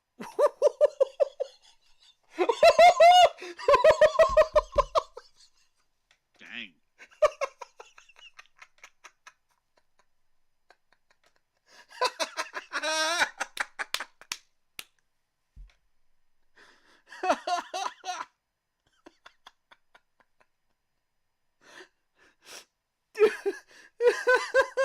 I'm beyond done. I'm done. It's Patrick Mahomes. Oh, man. God. What's I hope your chat's entertained by this garbage, man. This is hilarious. This is like Fight Night Round 3 up in here, man. Seriously. Oh God, I gotta see straight. Hold up.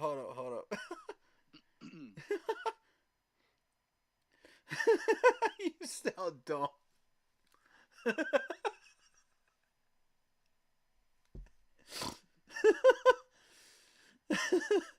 Rescue says, thanks for the #1 overall pick. Oh, God. I need a minute. I mean, God dang it. What can I say about the Bears? I mean, I know over the years the Bears have had some strong players. I mean, I think about, Devin Hester. I mean, definitely a big name. But I mean, let's keep it real. I mean, when you look back about it, back 2010, at least all the way to 2010, Bears have only been to the playoffs 3 times, Carolina 4 times. So I mean, there's not really that much y'all can say any more than what we can say. I'm just saying. Like. Oh, y'all killing me tonight. I mean, since 2010, only 3 playoff appearances. I mean, come on now. I mean, I'm not saying that we were any better or whatnot, but it's just like it's a lot of heavy smack talk.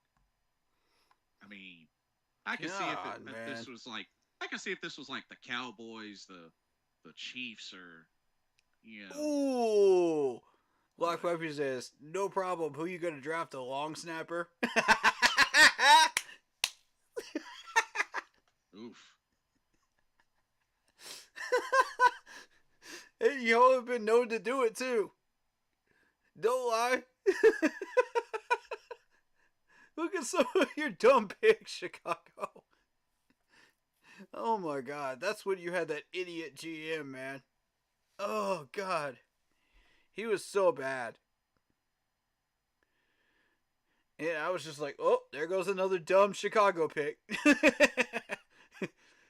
We're sure to get what we want when we're around them. Oh gosh. Brusky says, did you see who got NFC Defensive Player of the Week? Rookie corner Tariq Stevenson. He was who Bears picked with their second round pick. The Panthers traded the Bears last draft. Yeah, because your GM is better than the last one. Bears are getting better. Panthers are getting worse. Yeah, gee, I wonder why. It's because of our idiot owner. What has Damien says? What has USC quarterbacks done in history? Fair point. Fair point. Southern and Cal, Damien right? Says Bears been to 2 Super Bowls and won one. Just saying, bro. Do you realize how long ago that was? You're really gonna mention that? What are you, a Dallas Cowboys fan now? Not to mention you're talking years ago championships. Come on, man. Last time y'all went Stop to the Super Bowl was in 06, bro. Come on now. Yeah, for real. Like really? And that was with Lovie Smith, by the way. Lovie Smith.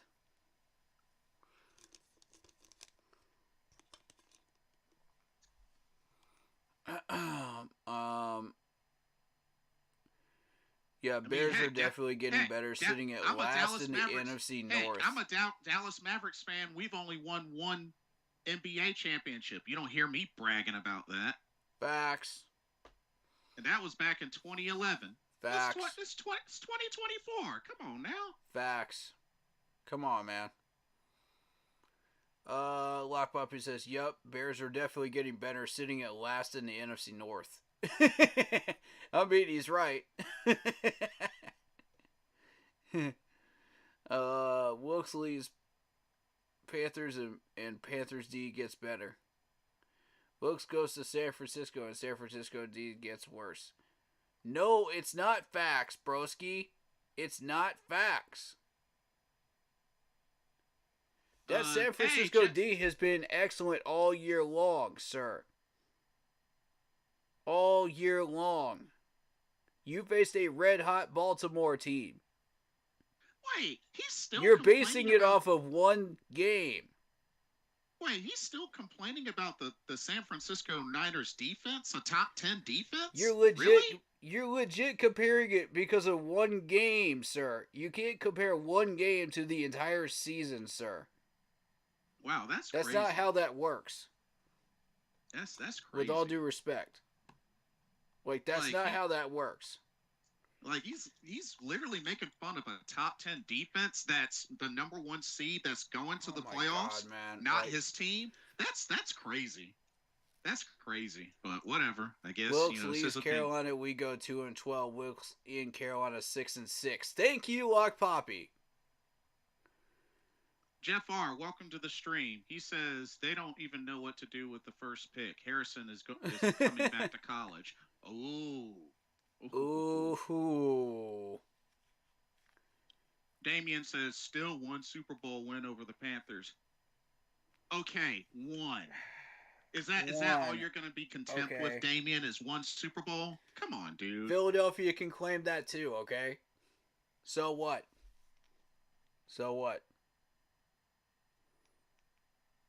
We've at least been in the Super Bowl twice. I can say that. Confidently. And we should have won both, by the way. We should have 2 Lombardis sitting in our case right now. Nah, Damien. It's the fact that y'all Bears fans are bragging like y'all did something when y'all are sitting at home just like us. I'm not denying that our season was trash. It might be that way for even longer. My thing is, y'all Bears fans act like y'all are doing something when y'all are in the exact same position as us at home. Yep. Facts. If you're not in the playoffs with a seat at the table, you got no room to talk. No, nobody on here ain't saying nothing about no You Bears got no until room y'all to brought talk it up. trash.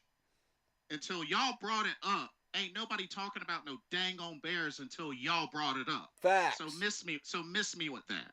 Facts. Tell him, Blitz. Broski, you're just talking to talk. Facts.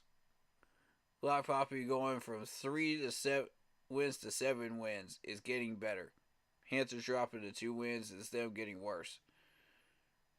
But you're still in the same position as we are. You're still having a seat on the couch where you're not going to the playoffs. Neither one of us are. So stop talking trash, broski. Stop it. Like, we can debate and all, but if you decide to fire up something and put it on the grill, I'ma add to it. That's facts. If you decide to come in here with some garbage, I'm gonna come back with some garbage. I'm just telling you. I'm gonna return that same energy tonight. Cause that's who I am. You know I'm gonna call y'all out on some garbage. Every single time y'all come in here with that. Don't act like you don't know. You've been here long enough.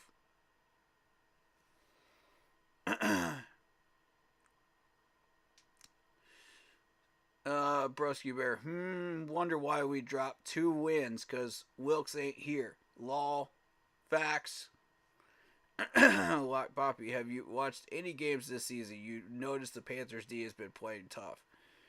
Bryce is the reason the Panthers... Nope. Broski, we've had this discussion, bro. It's a number of reasons. It's not just Bryce. Now, I'm not denying Bryce had a part in it. What I'm saying is, it's a number of reasons. And you know exactly what all of them are because we've been discussing them tonight. We've said them every single week. We're starting to sound like a broken record. Because y'all keep bringing it up. And we got to bring it up because guess what? Everybody else is bringing it up. We ain't got a choice. It's a topic for discussion. It's an elephant in the room we can't avoid. So, as far as I'm concerned, y'all want to keep talking trash about Bryce. Y'all keep bringing it up.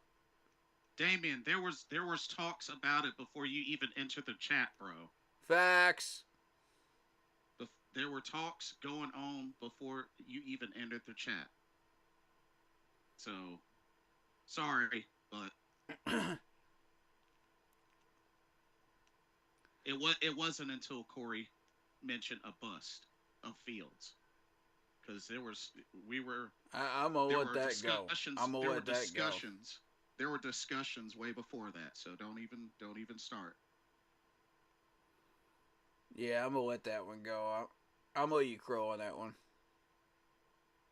I'm gonna go ahead and eat crow on that one. Lot Poppy says, stupid, our O-line can't protect Bryce, nor can our receivers create separation. Do you watch our receivers? Facts, thank you. Lot Poppy's been paying attention. Thank you.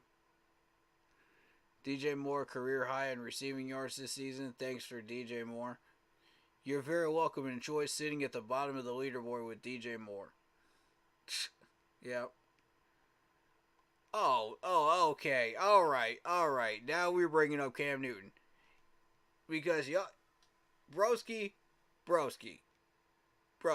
Can we have a conversation for just a second, man? We y'all gotta always bring up Cam Newton when you can't come up with anything else. That's what y'all always go to when you ain't got nothing else to debate with. That's the go-to subject, isn't it? That's the safe subject. Man, y'all need it. Y'all gotta stop with this. Man. Scam Newton showed his true colors in the Super. Don't bring that up. Don't do it. Don't do it, broski. I swear if you bring up that one subject, my man here will ban you from this chat for a week. That's how serious I am. Don't bring up that fumble. I'm not surprised. There's so many. That's a banned topic in my chat. And y'all bring, know it. Gonna bring that up. There's so many haters. Do not do it. Bring that up. It's a banned subject in my chat. So as soon as they talk about an MVP, they want to mention one freaking now, that wasn't. Now, if they do it in your chat, Blitz, there's nothing I can do about it. But if they do it in my chat, they know where they're banned. They know where the timeout sign is. Nah, do your thing. No, do your thing. I get it. They know where the timeout sign is. Don't do it, broski. I just find it funny that, when talking about a certain MVP, they want to put blame on somebody that wasn't even their fault. But I digress. I'm not even going to go there because I've already disproved it 100 times. I'm not going to do it again. I've already shown you guys tape on it. I'm not doing it again. That's a banned topic in my chat. Everybody knows it. That's the rule. That's the unwritten rule. Alright. Scam never had back-to-back winning seasons. Okay. Alright. 14 and 15? 14 and 15? That wasn't a winning back-to-back season?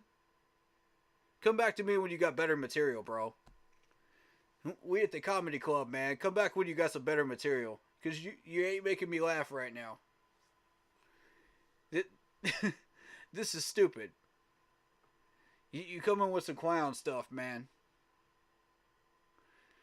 Sheesh, Broski Bear, you mad because they've been a rough decade of Bears football? Bears fans haven't seen a division round playoff game since 2010. Lol. Got him. Got him.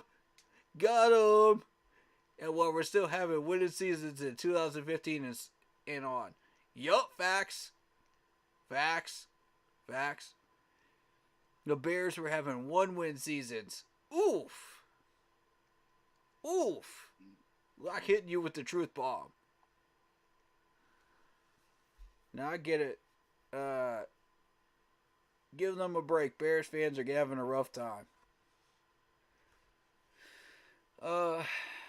Broski says, you guys are dense. 49ers D was ranked 3rd last season. 49ers D is ranked 7th this season. Fact. Oh, God. Here we go again with this.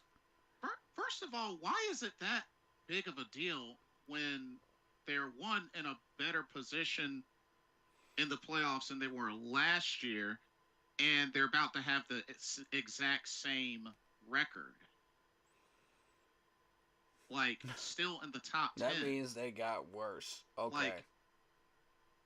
Okay, so they dropped a few rankings. Like, they're still in the top 10, broski. Like, what the heck? That's why it doesn't they're make sense. They're still in the top 10. The argument really doesn't make sense to me, personally. The Panthers D was middle of the pack last season, and they're 3rd this year. Well, that's a Jaro. Wilkes was taking over the interim head coach role. He wasn't even in command of the defense last year. Until he for 13 games, he had zero control over that defense. It was man, I'm gonna digress. I'm gonna digress because I ain't getting into it. Al Holcomb was in control of that defense. Y'all know it. We all know it. Yeah, those were Wilkes' plays, but Al Holcomb was taking over the playbook.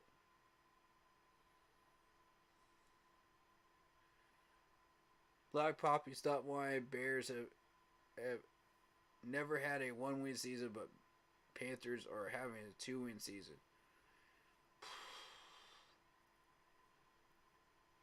Black Poppy says, I'm a liar, but you want to call Bryce garbage and a bust in his rookie year with limited talent? Look at yourself.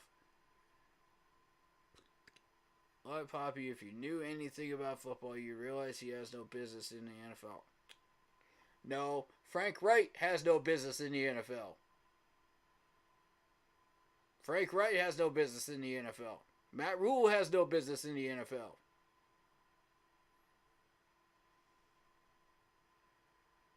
Look it up. It's true. Scam Newton never had back-to-back winning seasons. 14-15, broski. Look up the numbers. Look up the numbers. When you look at it, 2013. Do you even know what 15, Google is, sir?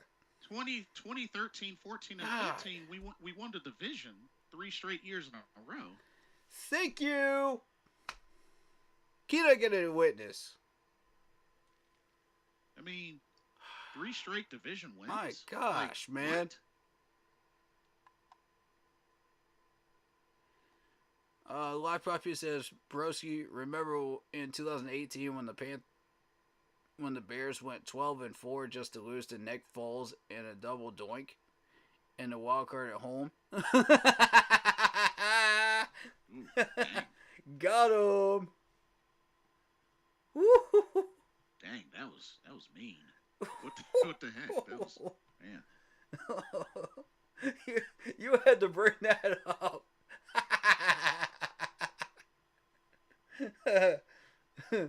They won the division with a losing record. Oh, wow. Hey, division win is a division win. Exactly. What if you guys won the division? Oh, wait, you haven't. First of all, Broski, why would I be complaining about us winning the division that year? Exactly. Like, really? Not to mention winning a playoff game in the midst of that? Like, come on, dude. We were building that year. We were building. And you saw the results of that building process.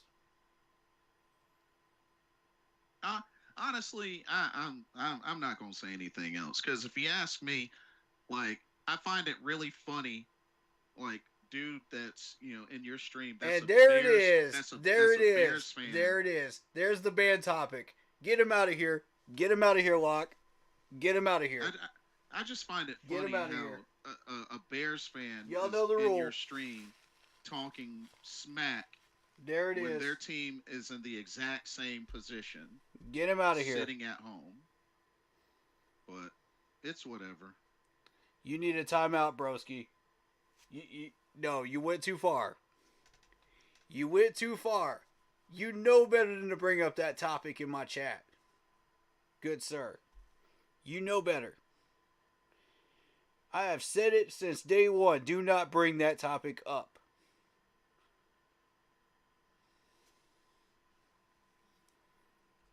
Or you will face a timeout in this chat. If you ask me, I don't. Thank you. He can come back with when he stops doing that childish garbage.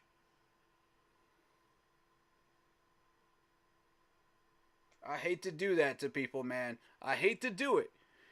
But you left me no choice. You came in here with the illegal comments, man, about that one topic that I warned y'all about.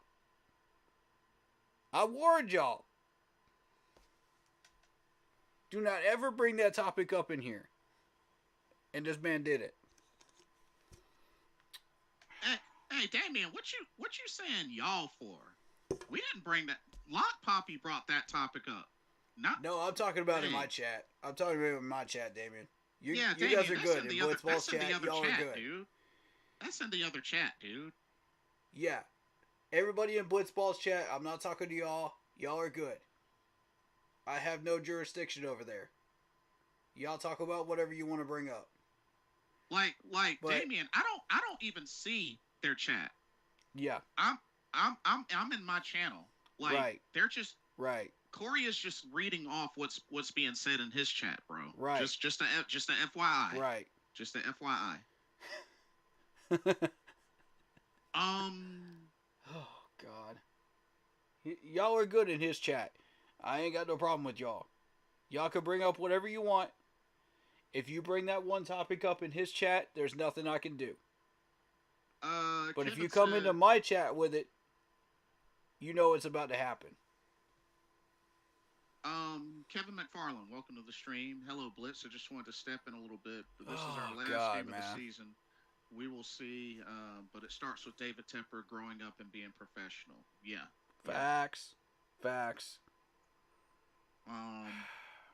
But yeah, Kevin, we were just, there was some Bears talk here and there, and just That was, oof. we went a little bit through That was an game, hour and of just circus chaos.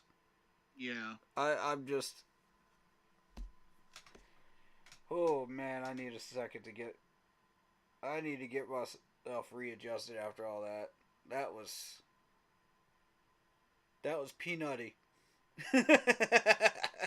No, you good, Damien. It was in the other chat. You're good, Damien. You're good. Yeah, everybody in Blitzball chat, y'all are good. Don't worry about it. Yeah, y'all ain't done nothing wrong. That was in my chat. See, Damien, the thing is, you debate in good faith. Yep. This other broski bear or whatnot, dude, he doesn't. Right. You at least debate in good faith. Yeah. And I mean, much love to Unk's channel, and anybody that comes over here. Just because you come over here from Unk's doesn't mean that all of you represent Broski Bear. You know what I mean? Hey, broski, don't come up in my channel disrespectful, bro. You get one warning. Don't come up in here being disrespectful. You knew what you did. Okay, sir? You knew what you did. You deserve that. I'll allow it, but don't be disrespectful. You knew exactly what you did, sir.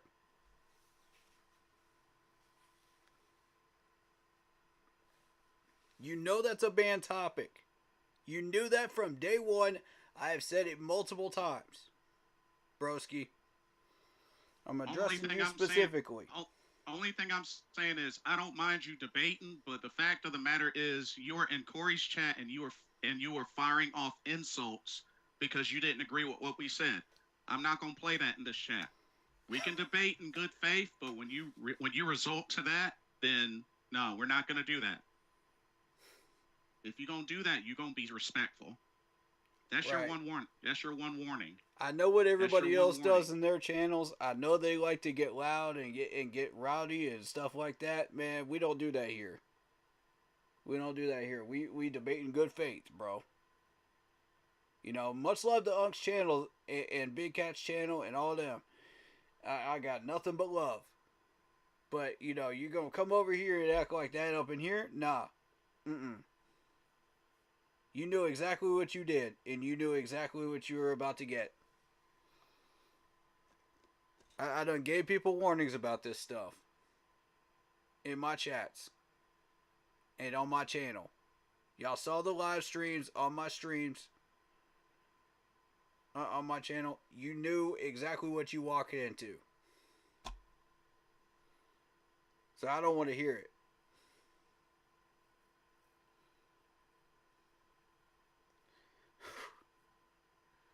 Golly. What a night, Blitz.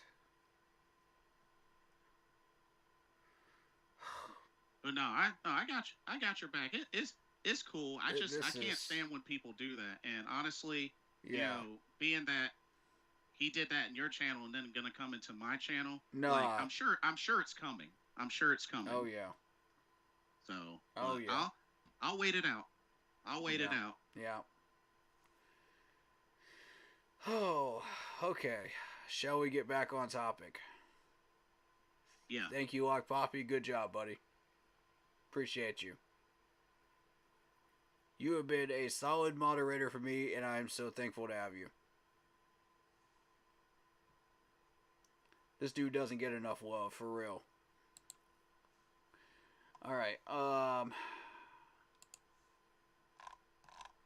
let's...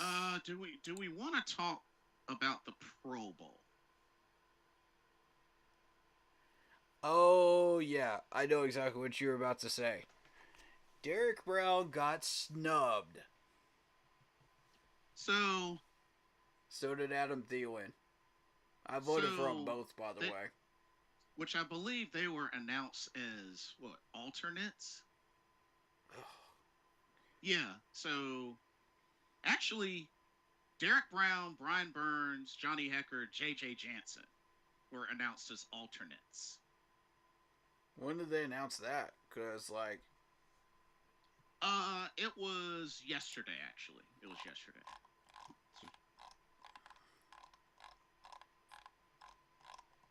well, interestingly enough, let's see, where is it? Okay, that was just some picture that somebody sent.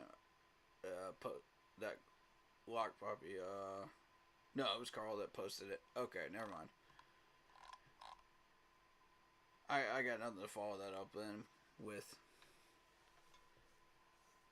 I thought it was from a source. Never mind. So, let's see.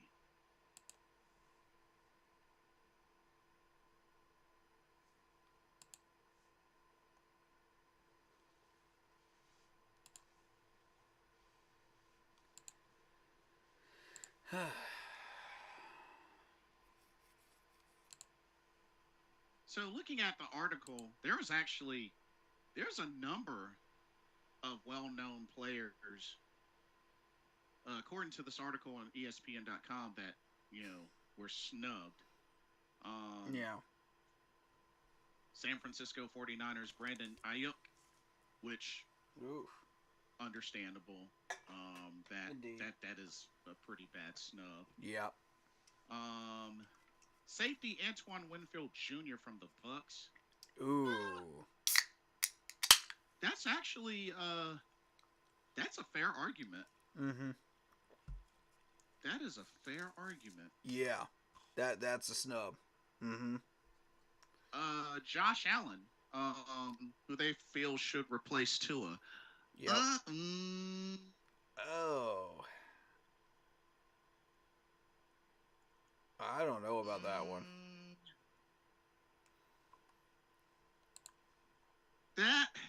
That's debatable. That's debatable. It is. But I think what makes it hard is the fact that Josh Allen has thrown 16 interceptions. Right. Like,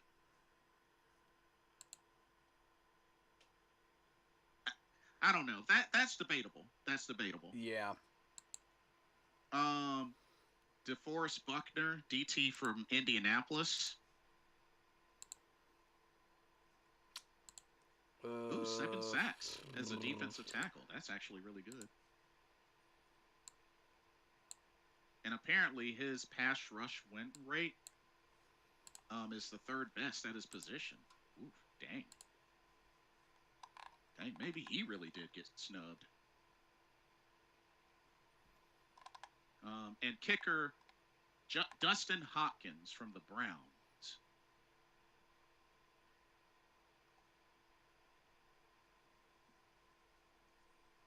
So those were the players who should be in. That's who they have should be in. Players who could be in.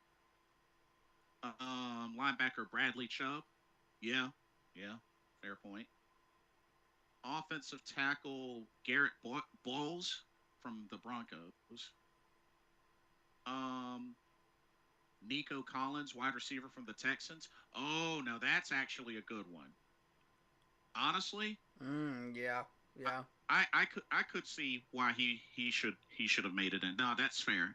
That's fair. Yeah.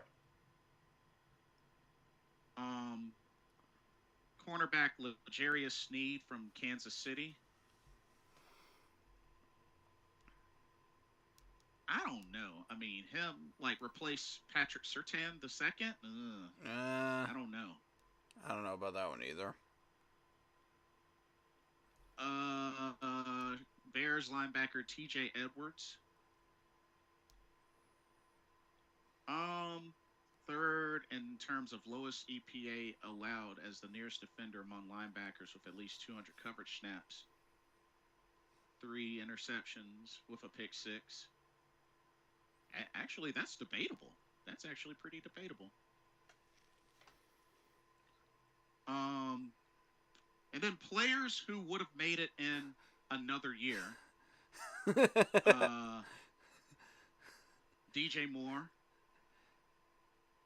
Well, at least DJ Yeah. is still looking to rack up 1,000 yards receiving. Jadavion Clowney with the Ravens. Um, Jake Elliott, kicker of the Eagles. And Osa, I can't pronounce that last name, the defensive tackle for the Cowboys.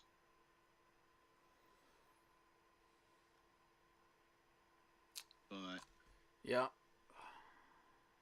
yeah, Damien says Jalen Johnson should be in the Pro Bowl. Hmm. I believe he's in.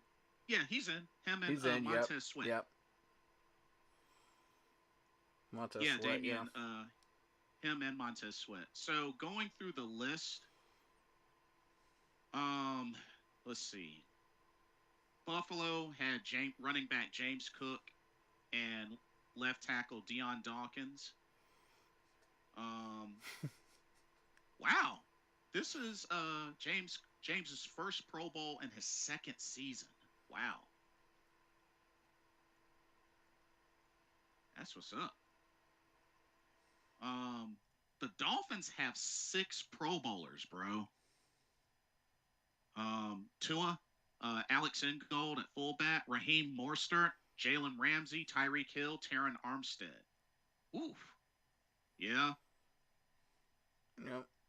Yeah. Miami's definitely cooking on the Pro Bowl. Oh yeah, they are. I mean, 6 players, number 1 ranked offense, makes sense. Yeah. My whole thing with the Dolphins, though, is they're about to get exposed. And I feel like they did get exposed this Sunday with that schedule of theirs. If you really go down the list and look at it, that looked like a lot of soft teams. Yeah. Compared to playoff contenders. Which is fair. Which is fair. And when they face, like, legit contenders, like the Bills, they're going to run into problems. They're not going to win. They're going to get shut down. Tyreek Hill will still be Tyreek Hill, of course, but the rest of them, yeah, about that. You notice their numbers dip down when they faced legit opponents? They did start to dip. Mm-hmm. Yeah. And I got a feeling the Dolphins are in for an early exit out of the playoffs. It is very possible. I think you and I can definitely be on board with this, but the New England Patriots have 0 Pro Bowlers. Yay! I'm sorry, Patriot fans. That's a first, man. That's a first. Let's go. Yeah. Join the bandwagon. As Panther fans, y'all should understand why we would feel this way about the Patriots. Just saying. Woo! Just saying. Join the bandwagon, baby. The Jets have 2. Sauce Gardner, Quinnen Williams. I agree with Sauce Gardner. 100%. Sauce Gardner, he's a that beast. Dude has not lost a step. Not at all.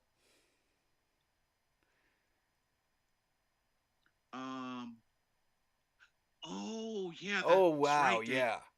That's right, Damien. I forgot about that. Thank you for mentioning that. Says, speaking of Miami, prayers for Tyreek Hill as his family. Sucks to hear that the house burned. Yeah, house burned down. Glad nobody got hurt. Yeah, prayers up. Definitely. Yeah, thank you for mentioning that. Yeah, I totally forgot about that. Yep. Yeah, definitely. Put some prayers up in the chat, please. For Tyreek Hill. Yep. Hopefully. Much love to him.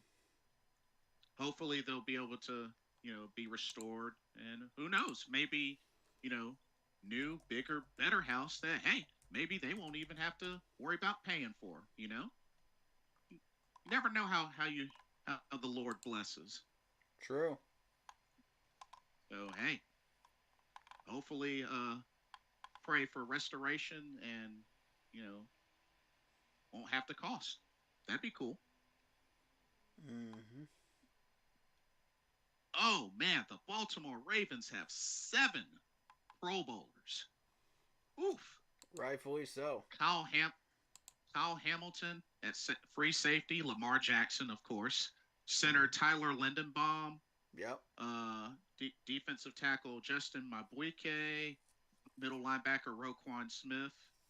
Kicker Justin Tucker. And inside linebacker Patrick Queen. Yeah, I mean, Dang, like we could have had Roquan Smith too. Justin Tucker is a great kicker. Absolutely. I have all this respect in the world for Roquan Smith too. Great player. Yeah. The Bengals have 2. Jamar Chase and defensive end Trey Hendrickson. Dude, Jamar Chase set the franchise record for most receiving yards in a season. Yeah. I don't disagree with either one of those. Yeah. And I think Jamar is and this is Jamar's 3rd Pro Bowl. Oh, Yep. and actually it's Trey Hendrickson's 3rd Pro Bowl.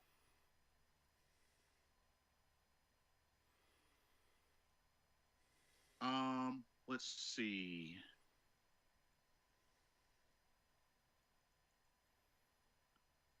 Damien says, "Where do y'all see Dalvin Cook?" Oh, he got picked up by the Ravens. Yep. He got Sure got did. picked up by the Ravens. Saw that earlier today. Yep. Yeah. Yep, sure did. So he will be playing in the playoffs. Yes, Broski Bear, that is correct.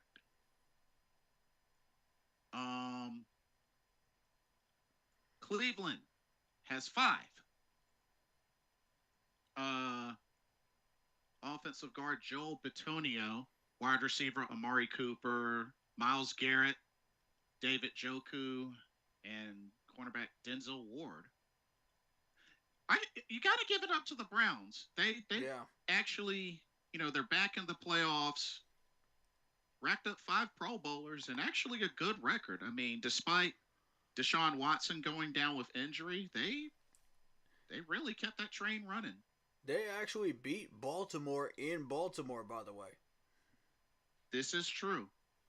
This is true. 33 to 31. I'm looking at it right now. In November.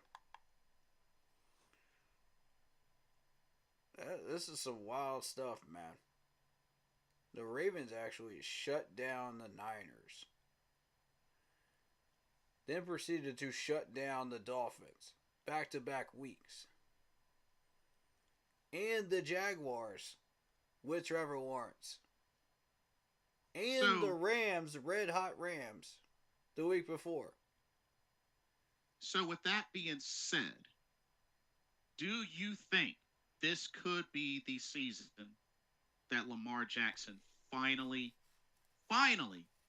makes it big in the playoffs? Because remember, he has a 1-3 record. He has a 1-3 record in the playoffs. So it's possible this could change his record in the playoffs. I think this could be the run. Now, like I said, he's got to get past the Chiefs and these red hot teams, Mm-hmm. Yeah. in order to get to that Super Bowl. And I don't know. What are they coming in as? Are they coming in as a division leader? Oh yeah, they got the number 1 seed in the AFC. Number 1 seed. Got it. I was just making sure what seed they were. Yeah.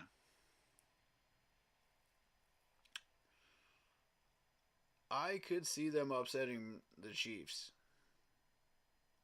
Oh yeah. I could see it. You had, but my question is, did they peak too early? Because you got 4 back-to-back playoff wins, big playoff wins.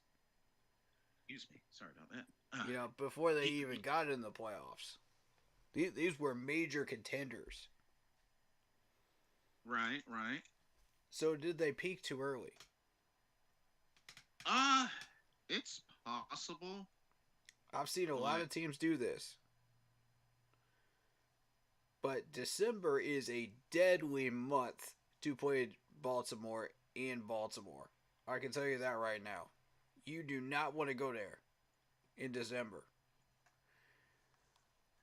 I'm gonna look up those numbers real Broski quick. Bears says Ravens are resting players this weekend. That's understandable Yeah, considering they've already locked up the number one seed. So that's understandable. Um, the Steelers have three: T.J. Watt, Minka Fitzpatrick, Miles Killebrew.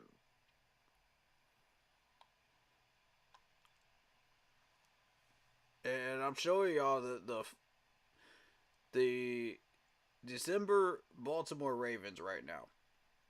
This is since 2018. You're looking at 4-1 in 2018, 5-0 in 2019. In 2020, they were 4-1. You know, they did suffer that bad year of 2021 where they were 0-4. But then they came back with a 3-1 record in 2022 and now a 4-0 record in December for this year. I'm Not to telling you, mention, deadly team in December. not to mention, I mean, and Broski Bear makes a point. He says he thinks the Ravens are peaking now at the right time. They are on a six-game win streak.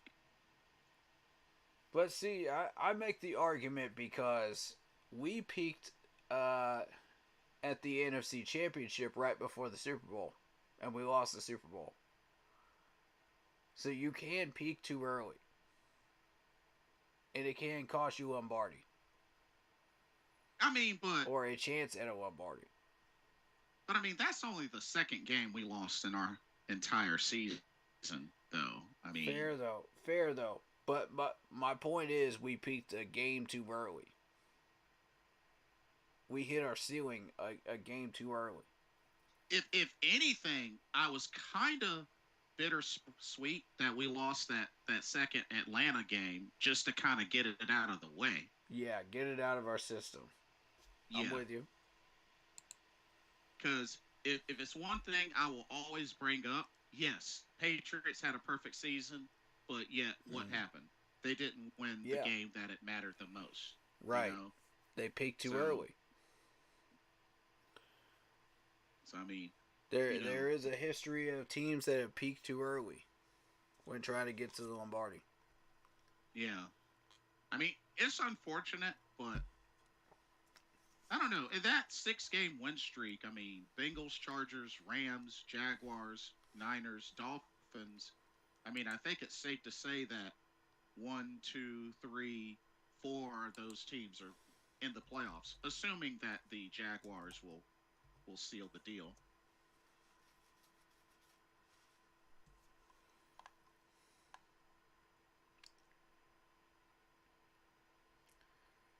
So,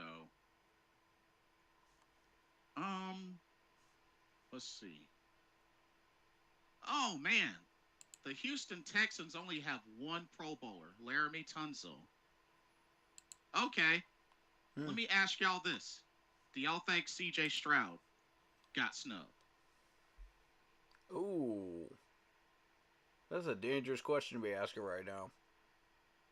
It is, but I'm curious. I'm actually legit curious.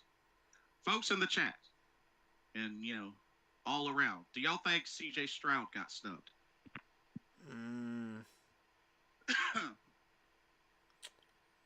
read me CJ's numbers.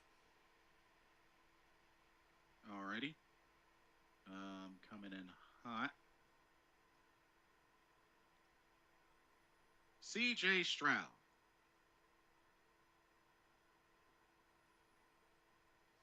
63.2 completion percentage, 299 of 473. Played it in 14 games. 3,844 yards, 21 touchdowns, 5 interceptions. A QBR of 54.4. Mm, Why does he have a QBR rating that low when he's got that many yards and that many touchdowns versus interception ratio? To be honest with you, I think if he would have played another game or two and hit 4,000 yards, I think he gets in. I agree. You can't ignore 4,000 yards. Because, I mean, even if he were to play this last game, I mean, he doesn't make it in. But I think if he would have played one or two of those games that he was out with the injury and hits 4,000 yards, I think he gets in. Because I'm sorry, a 21 touchdown to a 5 interception ratio, that's pretty impressive. Even, in your rookie year, that that's yardage pretty is impressive to me, too. Like, that's something you can't ignore. Which doesn't pass the eye test when you look at the QBR rating. That QBR rating does not pass the eye test. That's weird. Right.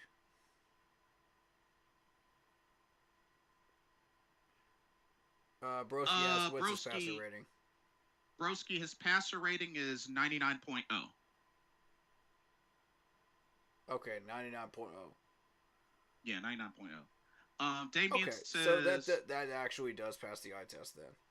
That does. Damien says, I still see the Dolphins making the Super Bowl. I haven't really seen much to say the Ravens are making it that far. I still have to see them in the first game of the playoffs to say they'll play. Plus, can LJ and OBJ stay healthy? Fair points. Lamar, I believe so. OBJ, I think that's a fair question. I think you're going to get disappointed there because if you look at the Dolphins' schedule when they actually played real teams. Hold on, I'm going to bring this up for you guys. Broski says he doesn't like QBR. Passer rating is better. I agree with that. To be fair, I agree with that. I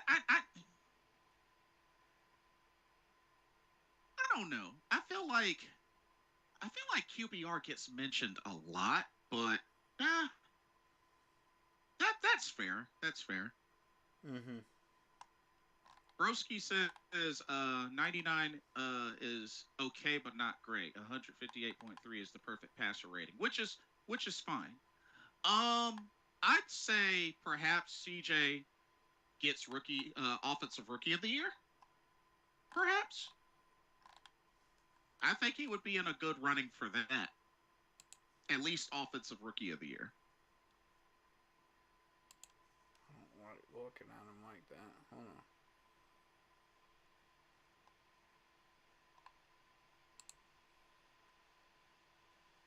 Alright, so where Dolphins.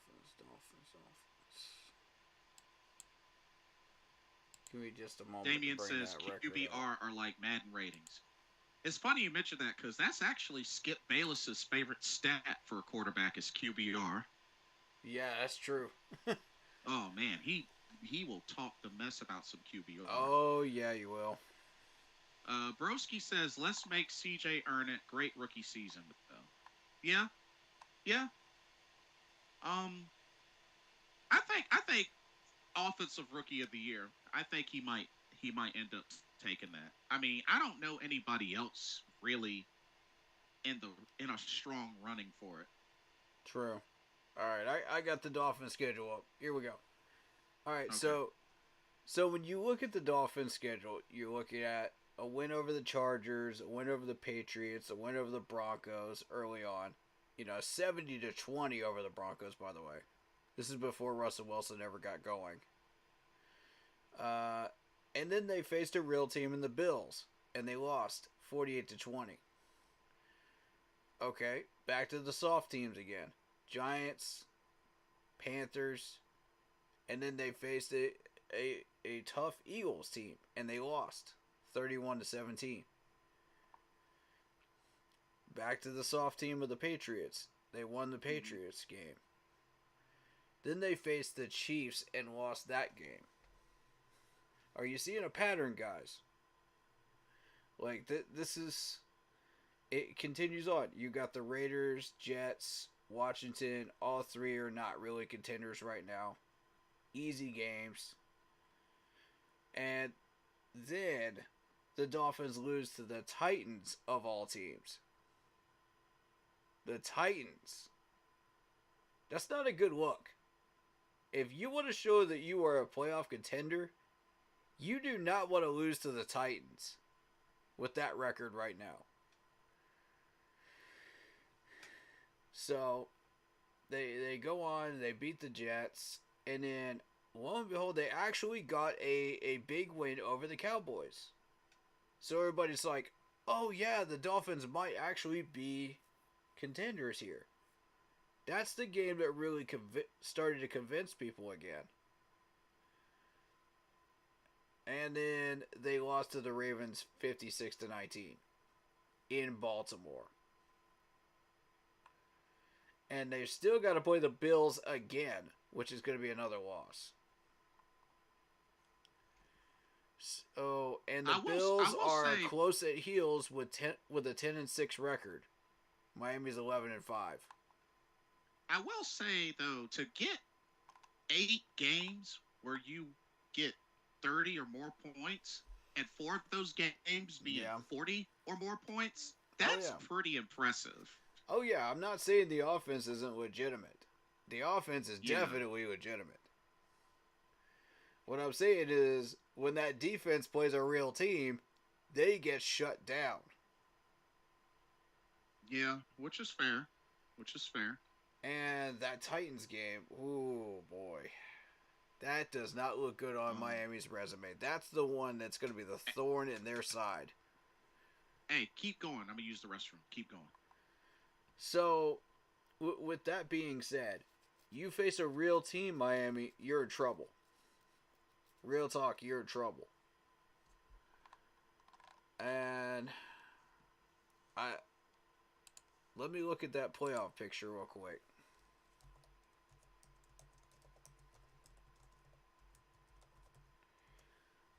So, looking at the NFL playoff picture,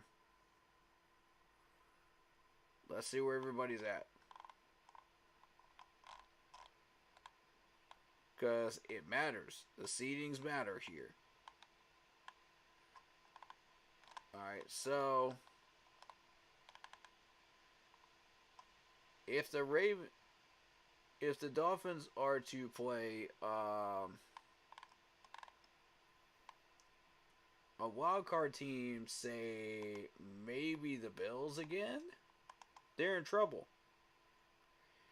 If they face the Jags for a wild card, they could possibly win that. The Colts, though, that's a good question. I don't know. I don't know where that would go, to be honest with you. But what if they do face the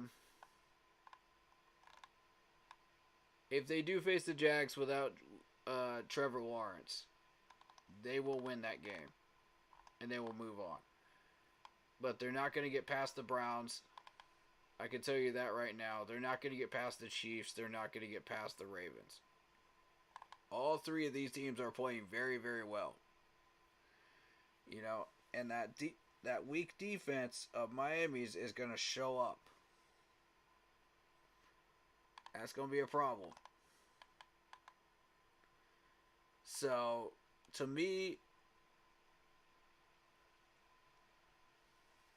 can that offense overcome those defensive weaknesses when they go into the playoffs?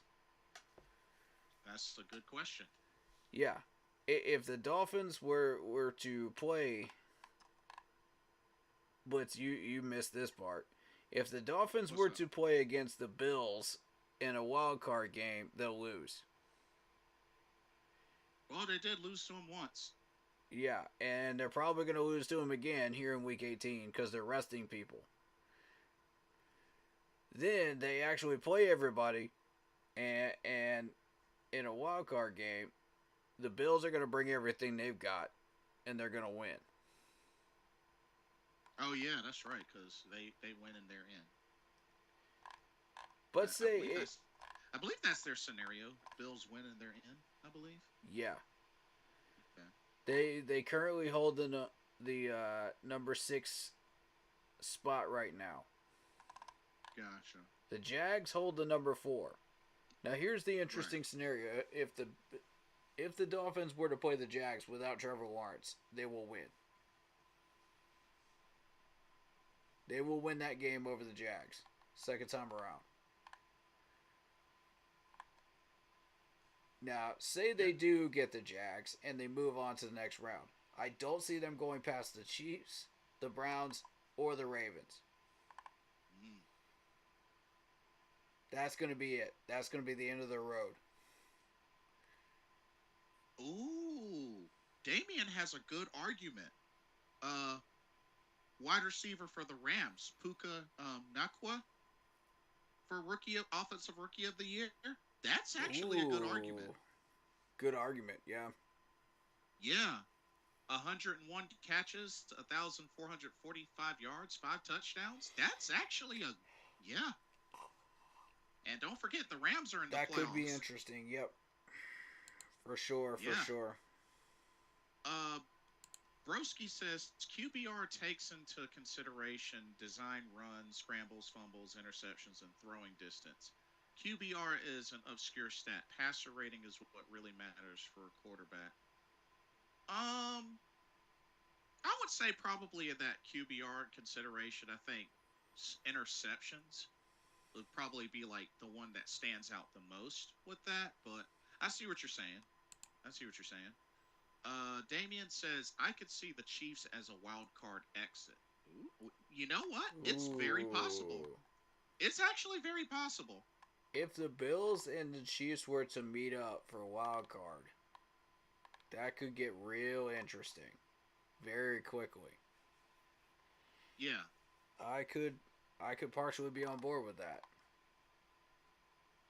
So, let's see. Oh, couple more Pro Bowl Pro Bowlers. Okay. Indianapolis only had one guard, Quentin Nelson. So, um, which sets a record. He becomes the fourth offensive lineman in league history to be selected in each of his first 6 seasons. Nice. Whoa. Um, let's see. The Jaguars have two. Um, oh, good night, broski. You have a good one. Have a Stay good one, safe. man. No hard Uh, feelings, man. But you know what you did.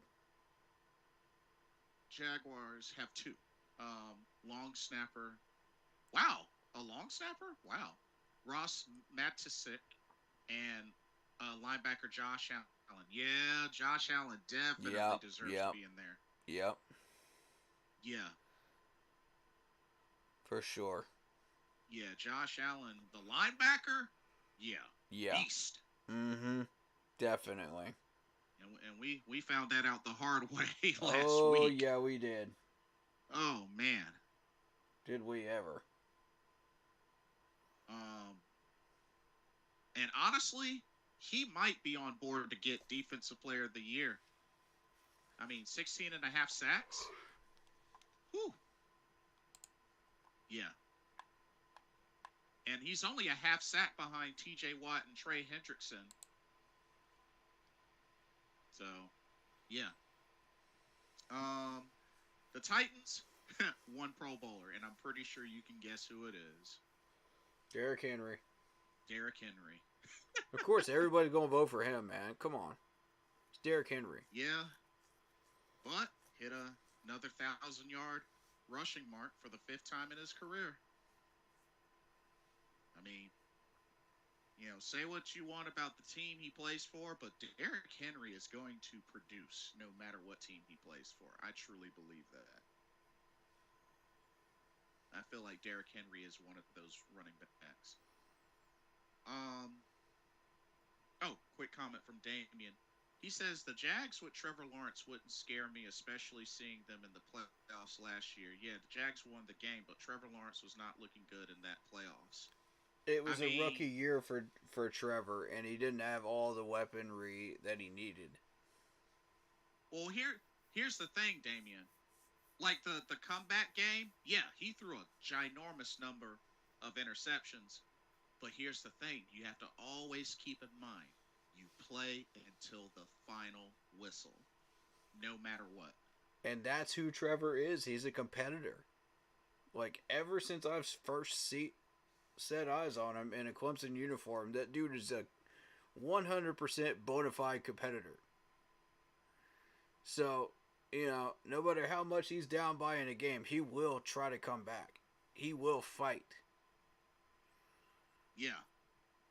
So He will give you the roughest game, even if he's being blown out. yeah, agreed. Agreed. He also says he believes DeAndre Hopkins got snubbed. I agree with that one. D-Hop, yep. I voted for him too. 68 catches, 1,011 yards, 6 touchdowns. Mm-hmm. Well, Come on, man. It's D-Hop. it's only because what did they do? They only picked 6 wide receivers on AFC and 6 for NFC. Yeah. I mean, was he really in the top 6 for the 8? Well,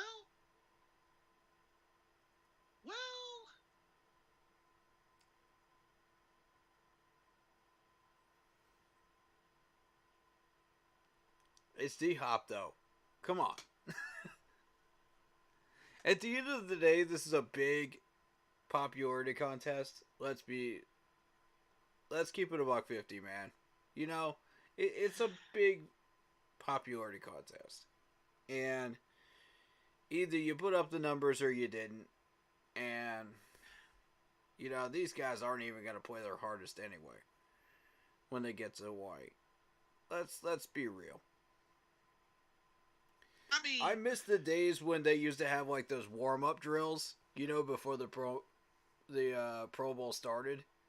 They would have like the QB competition, and they would have the beanbag toss and all that weird stuff. It was so crazy, man. It was fun.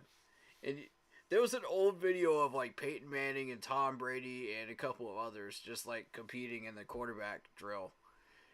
Dude, if they bring that back, I will watch that part. I will watch that. That's fair, because if they're thinking that Nico Collins got snubbed, yeah, DeAndre, you got me. Yeah. You got me. Yeah, you got me. Like, if they bring those... You and Damien got me. If they bring back, like, those old drills, man, I'll watch it. I'll watch that part. Yeah, that's like that celebrity softball game before they do the Major League Baseball All-Star game.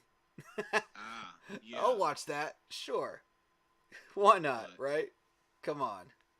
Yeah, but well played. Yeah. The Broncos have 3 players: safety Justin Simmons, Pat Surtain the second, and kick returner, punt returner Marvin Mims Jr. I agree with Patrick Surtain. Yep. Yeah. He was the corner that Denver was forced to pick up because Dallas picked up their corner. Right. As I recall. And let's see. Because Kansas we City picked up J.C. Horn. Right. Kansas City has 5. Creed Humphrey, Chris Jones, Travis Kelce, Patrick Mahomes, Joe Thuney. Yep, makes sense. Yeah. The Raiders had 2. Punter AJ Cole and Max Crosby. Oh yeah, definitely Max Crosby. Yeah. Yeah, that's kind of an easy one. Oh yeah. The Chargers had 2. Khalil Mack and Keenan Allen. Yeah. Yep, both of those are shoo-ins. Come on. Yeah. The fact that Keenan Allen is still doing what he's doing at this age is insane. I just want to say that. And here's the crazy stat. Khalil Mack, who's right now 32 years old, is one of 6 players since individual sacks were first tracked in 1982 to have at least 16 sacks for a team that won 5 or fewer of their first 16 games in a season. That just goes to show Khalil Mack, whatever team he's on, he will produce. Yep. Yep. Ooh, ladies and gentlemen, the Dallas Cowboys have not 1, not 3, not 5, but 7 Pro Bowlers. Ooh. I'm not surprised by the way they loaded up their roster up. So both their punter and kicker, Brian Anger and Brandon Aubrey, Micah Parsons, Deron Bland, Zach Martin, CeeDee Lamb, Dak Prescott. Okay, I agree with Dak Prescott and CeeDee Lamb. Why does every punter and kicker make it to the Pro Bowl? Come on, guys. Come on now. Where's the limit on that? If you're going to limit the wide receivers, then why are you taking the lid off the punters and kickers? Yeah. There's at least half a dozen punters and kickers that deserve it then in the league right now. I guess at that point it's just like pick one, I guess. Yeah, right. Pick one at random. I told you, popularity contest. That's what this is. The Giants have 1. Dexter Lawrence the second. Fair enough, I guess. Fair. That's a Clemson man, by the way. Yeah, good point. The Eagles have 6. A.J. Brown, Lane Johnson, Landon Dickerson, Hassan Reddick, Jason Kelsey, DeAndre Swift. Dang, the Kelsey brothers are back in there. Hassan Reddick. Yep, Hassan Reddick, who used to play for us. And he played for the Eagles before he went to us, and then he went back to the Eagles and made the Pro Bowl again. Are y'all seeing this problem now? We're mismanaging players and we're letting these guys go, and then they go out there and they make the Pro Bowl. I've been saying it. There's some people out there that still don't want to hear it. It's the truth, though. And we're not getting value for it. Yeah. Damien says, question, thoughts on the UFL? I've never watched it. I don't even know what that is. I can't even. I guess is one of the other football leagues, UFL. Yeah, I never heard of it. I can't. I've never really watched it, so I have no idea. The Washington Commanders, they have no Pro Bowlers. The Bears, as I said, Jalen Johnson, Montez Sweat are their 2 Pro Bowlers. Detroit Lions have 5 Pro Bowlers. You're gonna love this list. Aiden Hutchinson, Sam Laporta, Frank Ragnall, Penei Sewell, Jalen Reeves-Maybin. Penei Sewell made it again? Yep. You're freaking kidding me. Yep. Oh my God. I'm going to be sick. I'm going to be sick. Ew.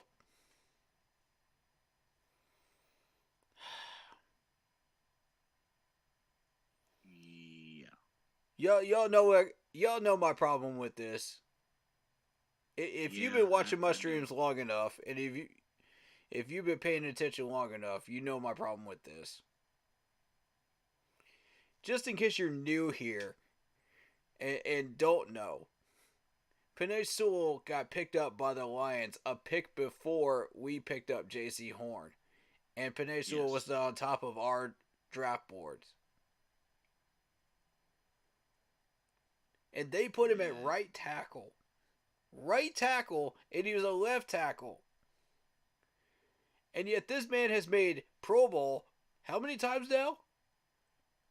I believe this is his second one? Second one? Possibly his third. Yeah, this is his second. Yep. Back to back. 2022, 2023. Yep. Oof. God, man. Dude, every time I look at that name, it just haunts me as a Panthers fan. Every time. Yeah. Every time. We could have had that on our offensive line. Can you imagine? We would never have to worry about left tackle for the next 5 years. We'd have a Pro Bowler. A legit Pro Bowler on our offensive line. Not the fake Pro Bowler that is Taylor Moton. We would have a real one. Let that sink in. Damien says the UFL is a new tournament starting where the USFL and the XFL will play against each other. Really? Interesting. That's very interesting. Wow. Wow, I might actually kind of dip my nose into that because Wait. Is it that one where it's like fan controlled? There was one that was like supposed to be fan controlled. I know. Oh, I remember the USFL and the XFL. The XFL, that Extreme Football League, that was once like under Vince McMahon and all that. Oh yeah, Yeah. I know about the XFL. Interesting. Very interesting. Yeah, I might have to keep an eye out for that. Just to maybe take a peek. We've been pulling a couple of players from the Canadian Football League. We got PJ Walker from there. Yeah. Which credit to my counterpart XFL Carol. well. That's my YouTube partner, silent YouTube partner. That's been going through health problems, but up in North Carolina, prayers for her. But with undisclosed health issues, but she was the one that actually pointed him out. Nobody else, not even me, was even looking at the Canadian Football League, and she pointed this dude out. And I mentioned him on stream. I said, okay, let's give it a go. Nobody else is talking about this guy. We pulled him in. Became a starter for us. You just never know. That's a win for our entire channel right there. We called that one. Good job, everybody.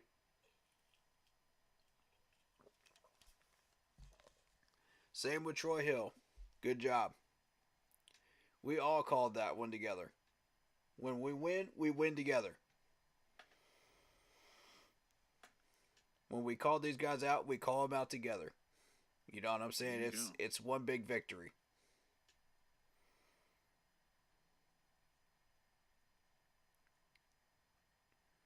Let's see.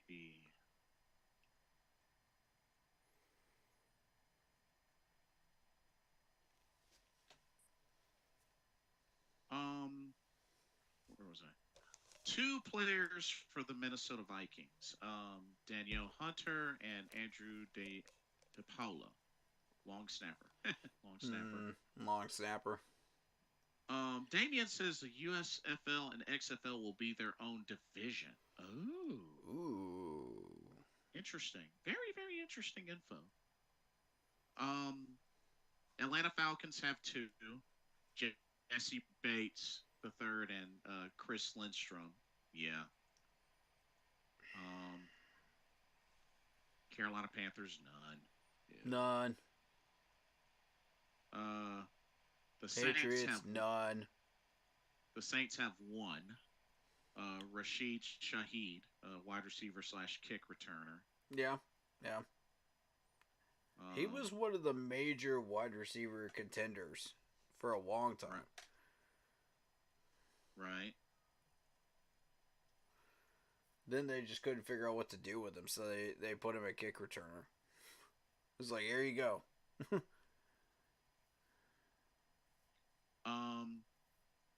And of course the Bucks have 1, which I'm pretty sure you can guess this one.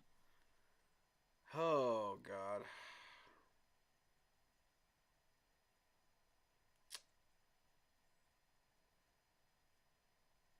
I'll give you a hint. 10 consecutive.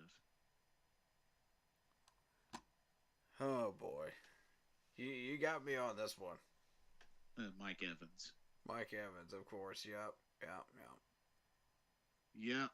10 straight 1,000 yards receiving season. Oh, He just needs 4 more. Uh, yeah, he just needs 4 more to tie Jerry Rice. my goodness! So if he can play Shout 4 out to more Mike seasons, Evans. Good for him, man.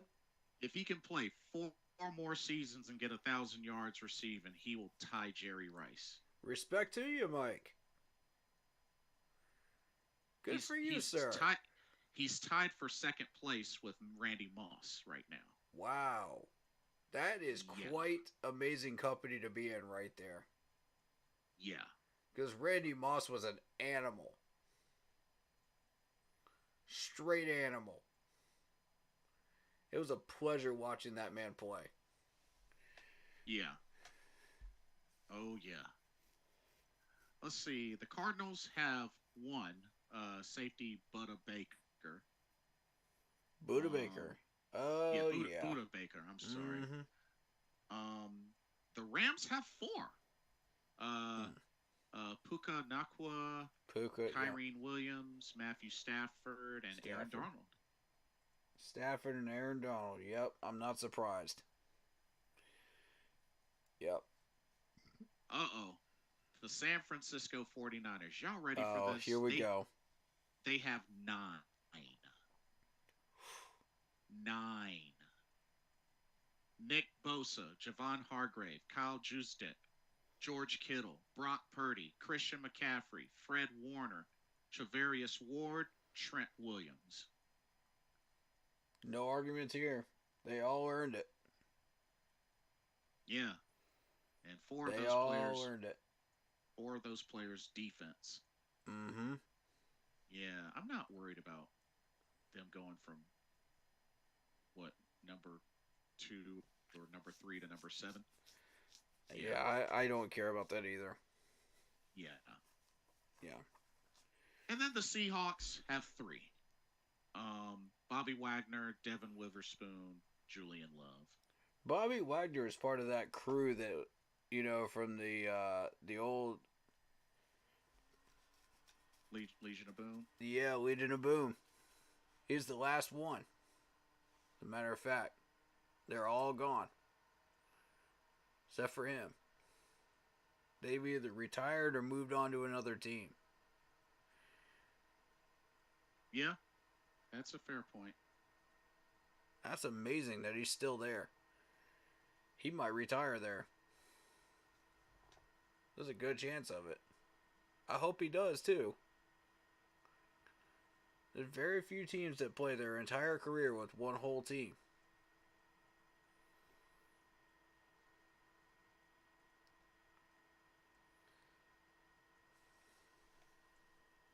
I'm thankful to see that Luke Kuechly is one of them. That made me very, very happy. But Indeed. yeah. Interesting stuff, man. Interesting stuff.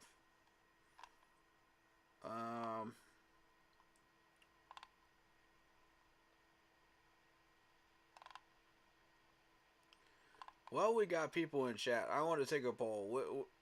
You guys want to see me react to live streams, playoff games, right? Which ones would you like to see me react to? What teams? Because I want to, depending on what I'm able to do, I should be able to react to a few of them. Mm-hmm. I'm of course going to do the NFC and AFC championships as well as the Super Bowl. I mean, that's obvious. Whether we're in it or not, these teams deserve the credit. They deserve to be recognized. Right.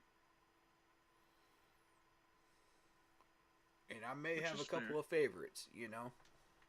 We'll see what happens.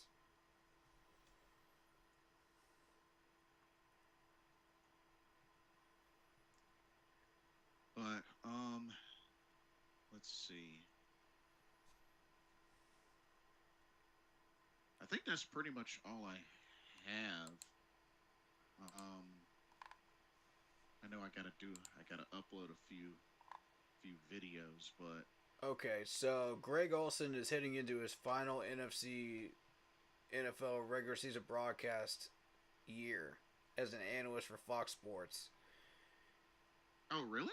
Yep, and we all know the one name that's going to be taking over. Oh, Brady, right? Mm-hmm. Ew. Ew. You mean they We don't got. want to they don't want to re-sign Greg Olson for longer? What? We have to listen to Tom Brady and his annoying voice. Ew. I might just have to mute the games, guys. I might. I'm tempted to. I gotta have the names of the players, but I'm very tempted to do that and just turn on the Panthers radio broadcast. You Right. know what? I'm doing it. I'm doing it. We need some fresh. Let's do this, man. You know, when we do the live streams, I'm doing it. Y'all need to hear Luke Kuechly's voice. Y'all don't need to listen to that has been cheater, cheater, pumpkin eater. Y'all don't want to There listen you, to that. Y'all want to listen to the goat, right? Come on, the real yeah. goat. Damien says, I hate to say this, but I could also see the Lions and Browns in the Super Bowl, and if that happens, I'm definitely not watching. Oh, Eh, I can understand. You know, yeah, if yeah. I know how you feel. I get it. Hmm, could be possible. But how about this, Damien? How about this? I'll make a deal with you. If that matchup happens, then you have to willingly admit that you are wrong about what you said about the Lions. Ooh, Fair? I sounds think fair that's to fair. me. That's all I'm asking. That's all I'm asking. That sounds fair to me, bro. If that is the Super Bowl matchup, regardless of the Mm. winner, you have to admit that you were wrong about the Lions. Hmm. And I'll do this as well. I'll extend this too. If the Dolphins make it to the Super Bowl, I will willingly admit that I'm wrong about the Dolphins. Oh, there you go. But at this point, I don't think I am. I mean, that schedule says otherwise. So, the only legit win I see is that win against the Cowboys. That one you can hang your hat on. Ooh, And proudly say, yeah, I'm walking into the playoffs with a good win. here's an interesting fact. Brock Purdy is the first 49ers quarterback selected to the Pro Bowl since Jeff Garcia in 2002. Wow. Ooh.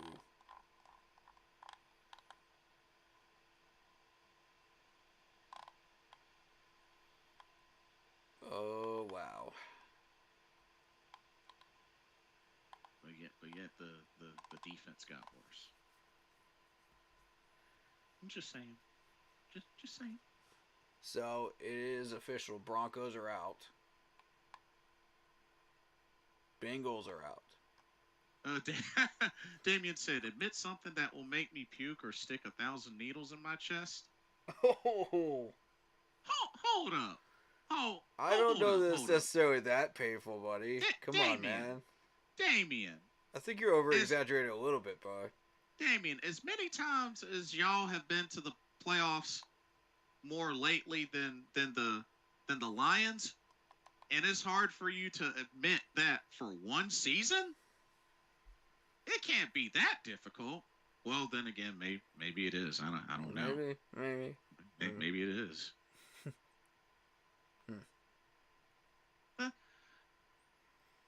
To each their own. I guess, you know.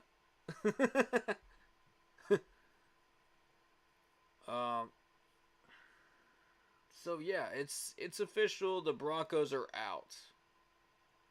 So Out of the what playoffs? happens with Russell Wilson? Oh yeah. That's the question I'm asking. At 8-8, what happens to Russell Wilson? Where does he end up? Damien says, "Hey, a rival is a rival." Yeah, that's fair. That's fair. Mm-hmm. That's fair.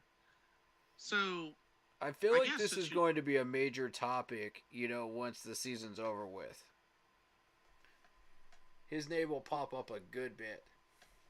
like, do you feel like he'll be available as a free agent, or If the Broncos decide to cut him, then I think we need to start taking a serious look at him. It's going to cost some money, but how much are we willing to fork? mm-hmm.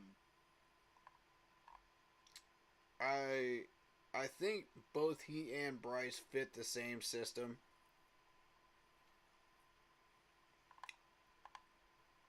And it would be interesting. I would like to see an RPO system put in place.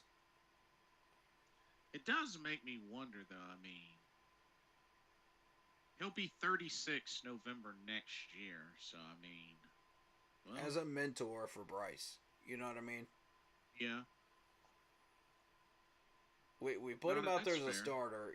We milk him for as much as he can give us. And then we put Bryce in. And let That him is learn quite a- from Russell. That is quite a big deal. I mean, the dude's a 9-time Pro Bowler. I mean, And my whole thing is, like, I like Andy. I do. But he doesn't fit the RPO system. yeah. Well, I mean, come on, Andy Dalton to Russell Wilson. That's a pretty big upgrade. Yeah. Mm-hmm. Mm-hmm. Yeah. Let's look. Yeah. Like, Yeah. sorry, Andy, but Russell Wilson is an upgrade. Yeah, he doesn't fit the RPO system, and it just wouldn't work. You know what I mean? I just don't see that Yeah. as a solid fit. But if you need him as an emergency, he's there. You know what I'm saying? Mm-hmm. So, I guess last thing I was thinking of these matchups. Yeah. Matchups final week. Yep. So Keep in mind, before we start getting into these, you're going to see a lot of substitutions. yeah. Some of these So teams are fighting actually- for a division spot, some of them are not. So keep an eye on that Yeah. So actually, before you make your decision. Let me make another window so I can see. Okay, here we go. Week 18. So Let me make sure. Okay, we're showing them. Good. we got 2 Saturday games. Steelers at the Ravens. Ravens. Ravens are red hot. They just came off 4 really solid wins off playoff contenders. Major playoff contenders. So But the Steelers. So the Steelers are trying to make the playoffs, are they not? yeah, and they have the hardest scenario. They need to win and they need some help. So, but with the Ravens securing the number 1 seed in the AFC, I mean, they're probably going to rest their folks. So, I mean, The last time they met, Pittsburgh won 17-10. right. And I mean, Here's the thing with the Ravens putting all those points and all that effort into the last 4 games, they may take a day off. That's what I'm thinking, to be honest with you. Yeah. But even in that, is that enough leeway for the Steelers to propel? Because Steelers are going to go all in on their squad to get a victory.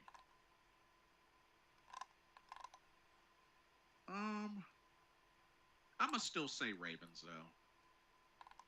I think Steelers will put up a good fight, but not enough to win. I'm gonna say Ravens. Okay. Oh, this is a big showdown, bro. Texans at the Colts. Here's the interesting thing. And I Actually, think let me pull CJ this Stroud. up on ESPN instead of here. I think It's CJ better. Stroud's supposed to play.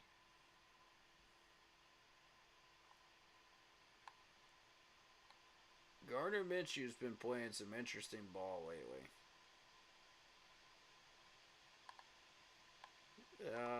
The Colts are favored to win 51.6% on ESPN. Oh, really? Mm-hmm. Colts are also tied up with Houston and Jacksonville for first Right. place. They're all 9-7. Right. Jacksonville's going to drop out because Trevor Lawrence is not there. So, that means Indianapolis and Houston. It comes down to this game for the division title. Yeah. Who's taking it? CJ Stroud, I believe, is supposed to be playing. Like, they have him as active on ESPN, so. Can the rookie pull it off? All right, so they're both going to bring everything they have. So we go back. The Colts won against the Raiders last week. Lost to the Falcons the week before. Beat the Steelers before that. And lost to the Bengals. Mm-hmm. That was coming off of a big 4-game winning streak. Yeah. Of weaker teams. And I count the Buccaneers in those weak teams because the Buccaneers are just not that great. Not as great as everybody thinks they are. So the Texans won't have sack leader Jonathan Grenard nor wide receiver Noah Brown for this game.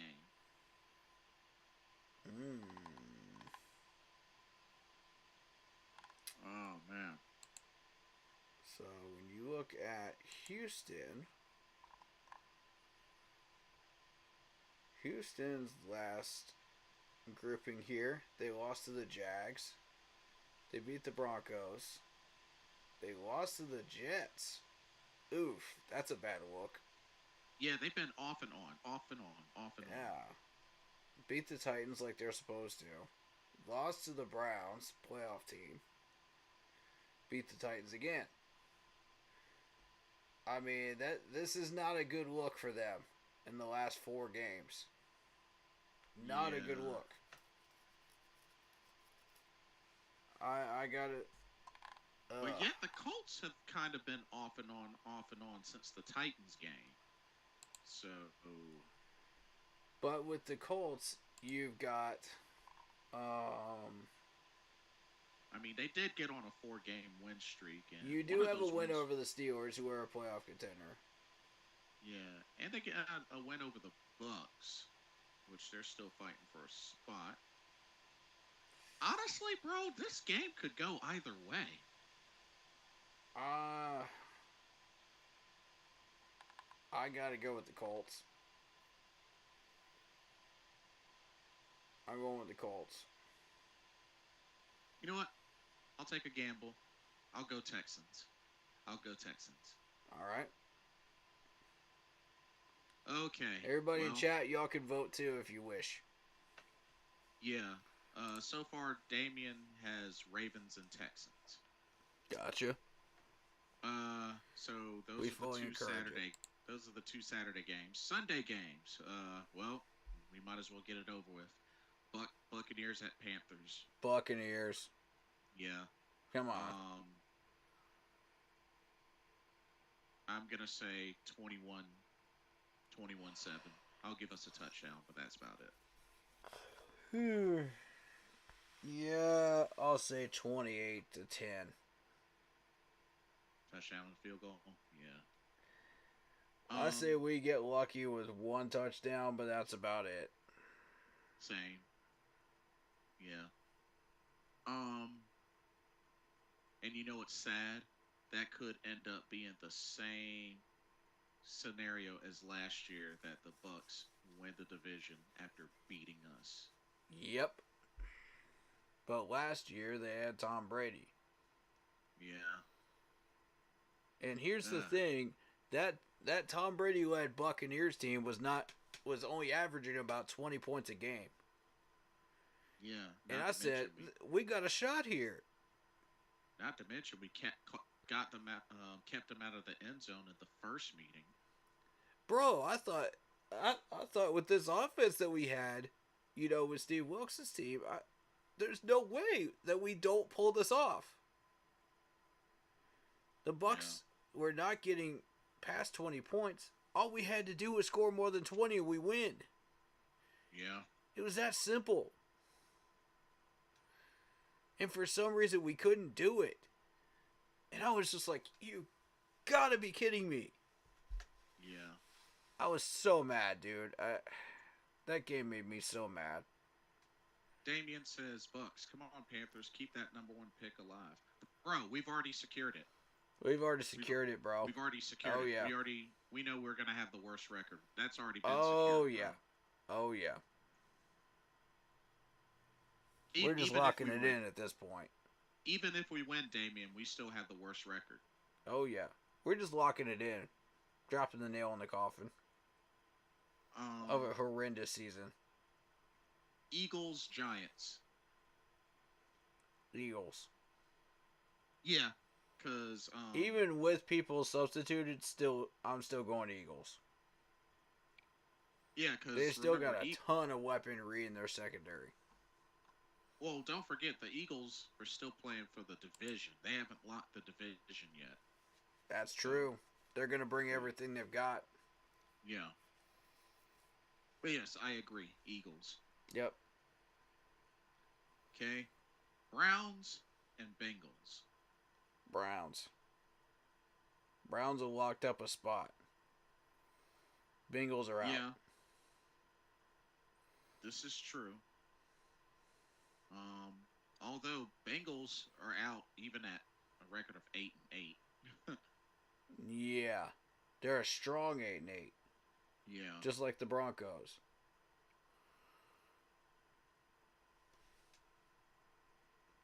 I would actually like to see them go up against the Broncos and see which one was the better 8-8 team. And they're riding a 2-game losing streak. That would be fun to watch. And the Browns are on a 4-game win streak. Oof. The Browns are rolling right now. Browns. Yeah, I have to go with the Browns. Yep. Vikings, Lions. This is one where, okay, what's seeding is the Lions right at the moment? So we know that the Lions have won their division. The Lions right now have the number 3 seed. Let me see. I'm looking at it myself right now. 3rd seed. Vikings are officially out. So if somehow with a 7-9 record. If the Lions can win and somehow the Cowboys and Eagles lose, then the Lions would lock up the 2 seed. That's possible. I mean, it's just seeding at this point for the Lions. They really don't care, I don't think. Yeah. So they already know they've locked in a spot. So they may play a little lackadaisical in this one. Right. But no matter what, I mean, they've sealed the division, so. Yeah. I'll I'm say gonna go Lions. Vikes. You're gonna go Vikes. Okay. Let me see. Let me see what the Vikes. What have they done in the last few weeks? If they're playing well enough, then yeah, it's looking like a Vikings pick for me. But let's see. Actually, the Vikings are still technically in it, but they need help. They have officially been eliminated. I'm looking at it right now. Oh, did they just not update the site? Oh no, they're in the bubble. They're in the bubble. Yeah. So they'd have 7 to and win, 9. but I think they need to have some help. They need the Seahawks and Saints to lose. Yeah. I don't see.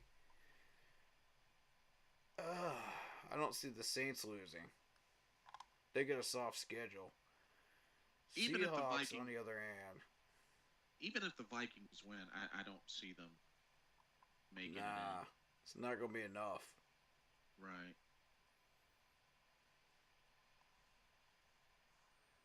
So the Vikings' last few games, they lost to the Bengals, Lions, and Packers. And they're playing in Detroit on Sunday.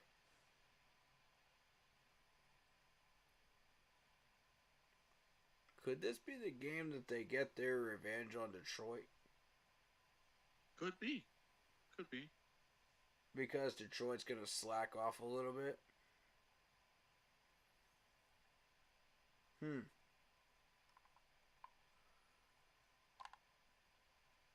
Damien says, I'm going with the Vikings just to see what else the Lions will cry about this week. Fair point. Fair point. My whole thing is, if you want to see playoff contenders exposed at all, if they were going to get exposed, it would have happened in weeks 16 and 17. Yeah, that's fair. 15, 16, and 17. Not 18 though. Right. But So you're going Vikings. yeah, I might have to go Vikes here. Okay. If the Vikes think they have any shot at getting in, they're gonna fight like heck. Yeah, that's a good point. I'm gonna go Lions. You think they'll still have enough weaponry even with people sitting? Yeah. Okay. I'm a Bear. take a shot. Jaguars Titans. Boy, this is a tough one because without Trevor Lawrence, we made that quarterback look so much better than he actually was.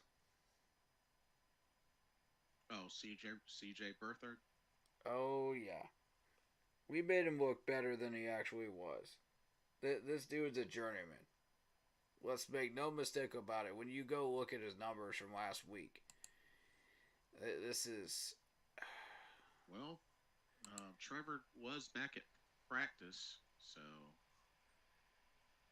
He's coming off a shoulder injury. He's cleared the concussion protocol, but he's coming off a shoulder injury now.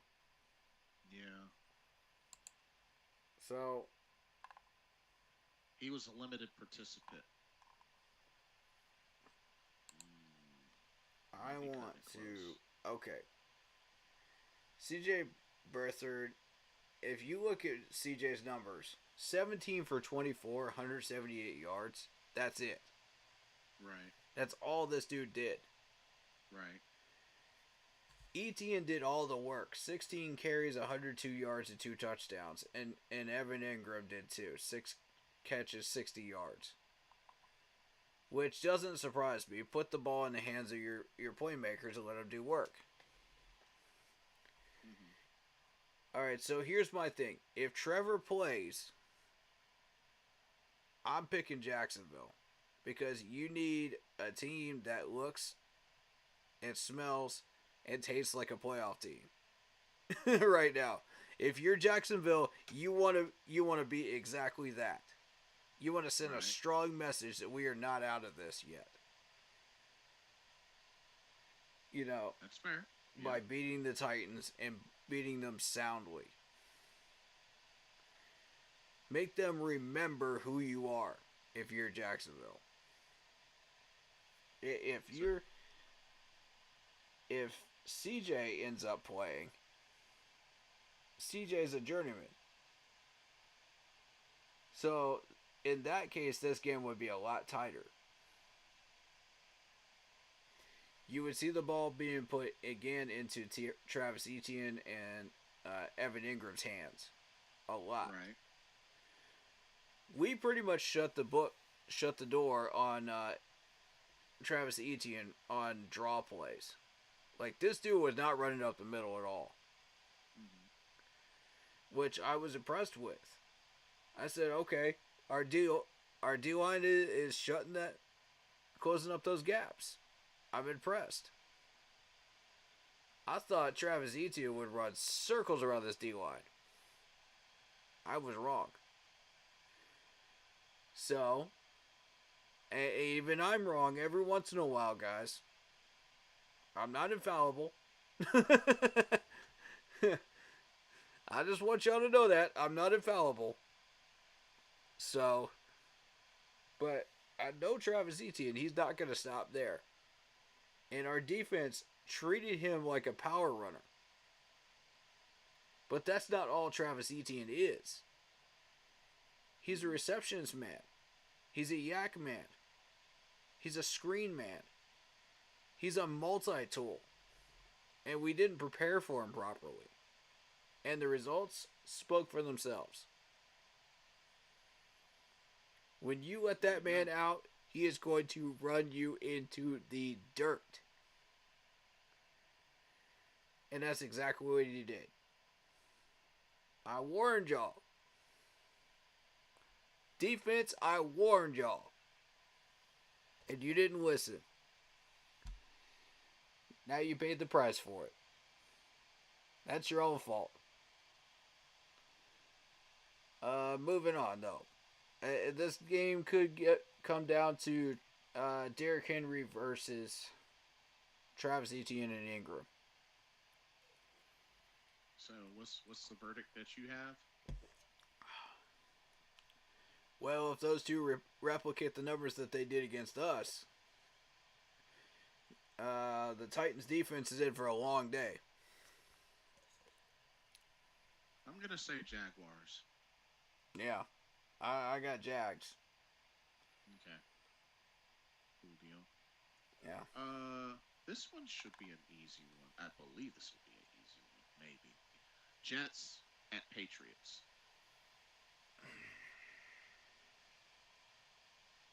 That's a little tougher than I thought it would be. The Jets have been off again and on again lately. This is an interesting Jets team. You know, in the month of December. I'm gonna say Jets. They've actually beat the Texans. They lost to the Dolphins. They beat the Commanders, and then they lost to the Browns in a close one last week.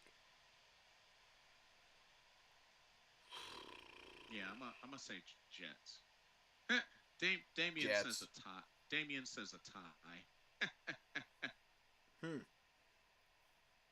I mean, it's not uncommon for ties to happen in the NFL. They've been happening a lot in the last few years. Yeah, that's true. That is true. But I gotta go Jets. Falcons at the Saints. Saints are slightly better than the Falcons, and I think you'll see that when you put these two together on the field. Yeah, I'm gonna have to agree. I think Saints get the job done. And the Saints are fighting for the division. Yes. The Falcons are not. Are the Falcons? No, the Falcons are still in it. They're still in it. Barely. Barely. The Saints are way ahead of them, though. Yeah. But yeah, I'm going Saints. Yeah, Saints are ahead of them. Okay. Um. Those records are accurate, though. Yeah. Most definitely. Um. But you're going Saints as well. Yeah. Mm-hmm. Okay. This next one could be interesting. Bears at Packers. Packers. Both. Oh, I forgot. Packers are still in it. They are still in it. Yeah. So, The Packers are right in the bubble there at number 7. They need help. and Packers are on a 2-game win streak because wow, put up 33 points back to back against us and the Vikings. Yeah. Ooh. The Packers are for real. They are much Oh, wait that's a a minute. very Where, dangerous 8-8 team. let me see where the. Oh, they're playing in Green Bay. Oh, dude. Yep, They're Green playing Bay. in Green Bay at Lambeau. Green Bay. Packers. Packers. I'm sorry, Lambeau Field in the winter. They just came But then off a again, win over the Vikings and us. Yeah. but then again, Chicago is pretty tough to play in the winter. Let's yeah, see what the Bears did in the last but few they're playing games. at They're playing at Lambeau though. The Bears just came off two cheesy, easy wins. The Cards and Falcons. Come on. They lost in a close one to the Browns, though. I'll give them credit for that. And they did beat the Lions. Mm-hmm. They split with the Lions.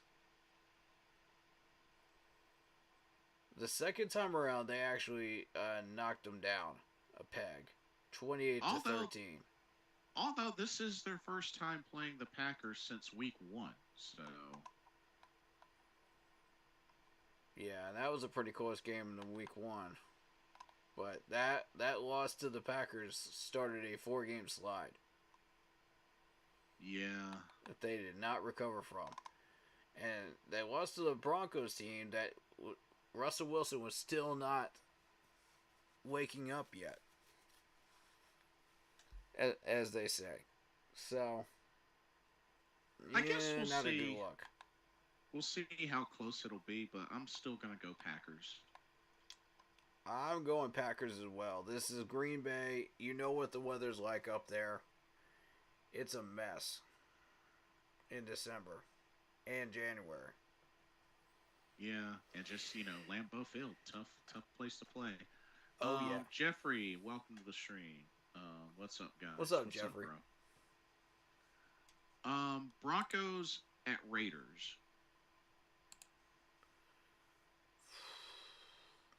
I gotta go Broncos on this one.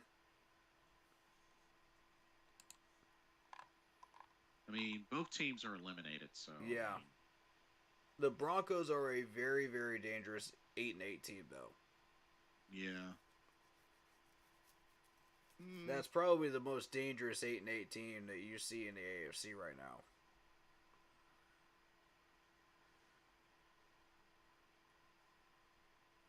Arguably. You know what? I'm gonna go Raiders. What makes you want to go Raiders?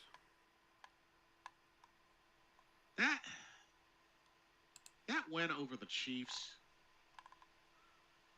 That's still, which wasn't that long ago, like really kind of stuck with me. I guess. I mean, it's sort of slim pickings, but they did beat the Chargers 63-21 before that too. Yeah. That was a convincing win over a weaker opponent. But Damien is saying is going Raiders because the Broncos are without Russ. Oh, yeah, Raiders did. In that case, Raiders. Yeah. That changes the whole dynamic.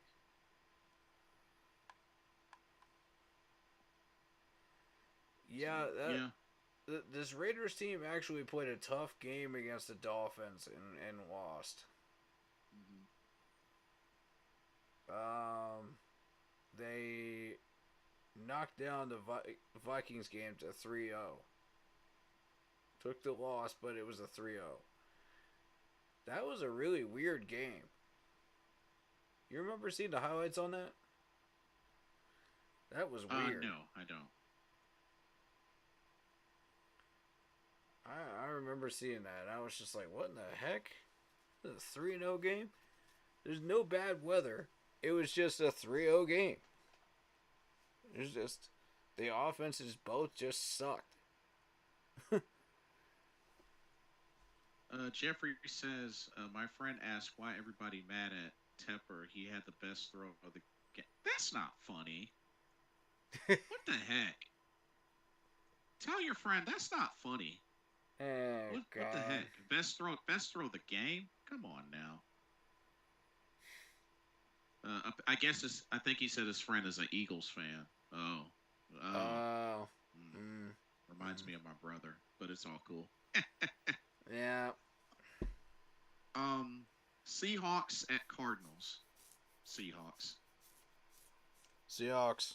Although the Cardinals have been playing a little bit better lately.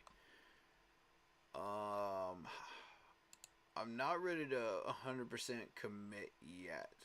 Let me see something. Although they last game they where's did beat the Eagles. They did beat the Eagles. That's what I was about to call out, actually. But Where are they? I Seahawks don't are see still them. in Hold up. contention. So Oh, there it is. Cardinals. Okay, let's see. Let's see. Yeah. Yeah, that win over the Eagles was convincing. Um, they get ran over by the Niners. They got beat by the Bears.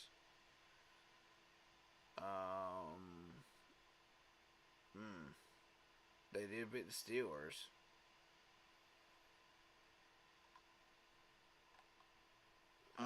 That's a strange. They beat the Cowboys in week 3. Imagine that one. yeah. Okay.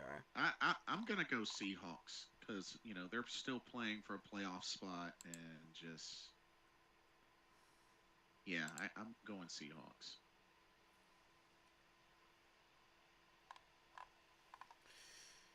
Yeah, Seahawks just came off that loss to the Steelers and they're trying for a wild card spot. Yeah. They need this one. Seahawks also beat the Eagles.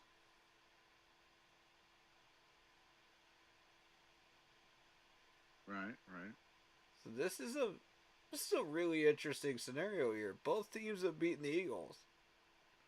Hey Philly, shout out to you. Yeah. This is true. you're not you're not as smooth right now in December as you think you are. Yeah. um so easy chop down win against Titans. Oh, they actually scored 35 against the Cowboys. Not bad. Not bad. Of course, the Niners had full command at that point. Okay, they beat the Browns early on. And the Seahawks had actually won the first meeting against these guys.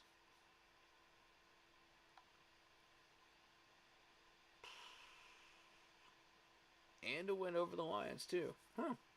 Early on. They both share that in common, too. Hey, Detroit, shout out to you.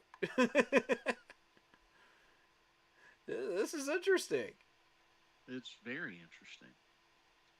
I got Seahawks. Yeah, same. Yep. Chiefs at Chargers. Chiefs.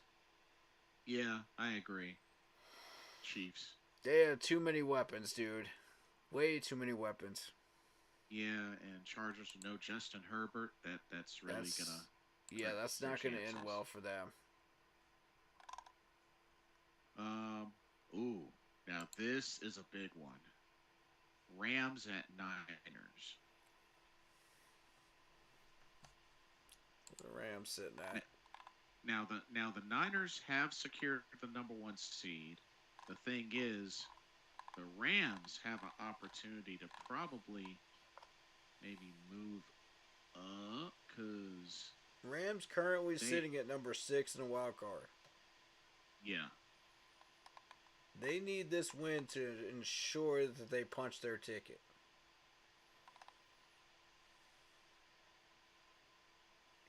But then again, I don't think that they can't go past the Eagles because I mean, Eagles are 11-5. Right.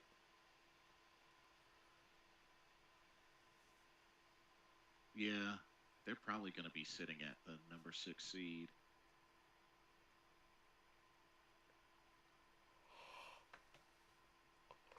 Rams have been playing some really interesting ball lately. It's been attention worthy. And I've been keeping an eye on them. Wow, Damien is actually picking the Chargers to for the upset. Oh wow. Interesting, very interesting. Huh. Um, So this is a Rams team that lost to the Ravens in Baltimore, but gave them a good fight before they went down. 37-31. That's a that's a game of respect right there between right, these two teams. That's after coming off a big win over Cleveland. right. This Raven, Jeffrey says my mom's a Browns fan. Did they make the playoffs? Yes, they are in. they are in, yes. Yeah, they clinched a spot. They'll be in the wild card. Yep. Um, I mean the Rams. It looks like. I mean if they lose and the Packers win, I guess the Rams could fall to the 7th seed. But I don't know. Hmm. I don't think they can fall to the 7th seed. But I don't think uh, so either. Rams are probably still going to play full strength. Yeah, I would imagine so. But will that be enough to beat the Niners though?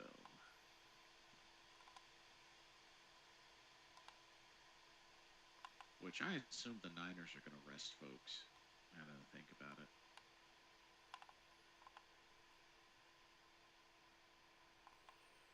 Yeah. Um, Let's see. How did they fare against each other the first time they met? The Niners got the better of them in week 2. what the heck? Rams. I'll take a chance. Rams. The Niners may be substituting people. I think so because they've already locked up that number 1 seed. Yep. They've got first round bye Yeah. and playoff. So I'm gonna take a chance and say Rams. Same. Yeah. Okay. Stafford's playing well. Okay. By the way, Stafford's Ca- closing in on 4,000 yards. Oh, not surprised there. 3,965.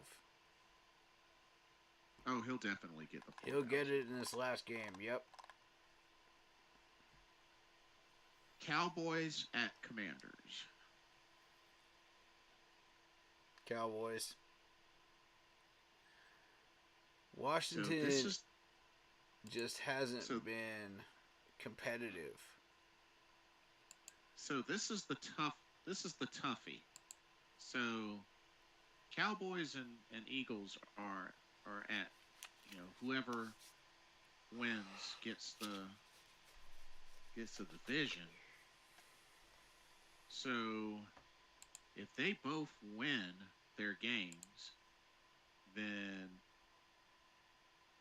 Dallas would win the division.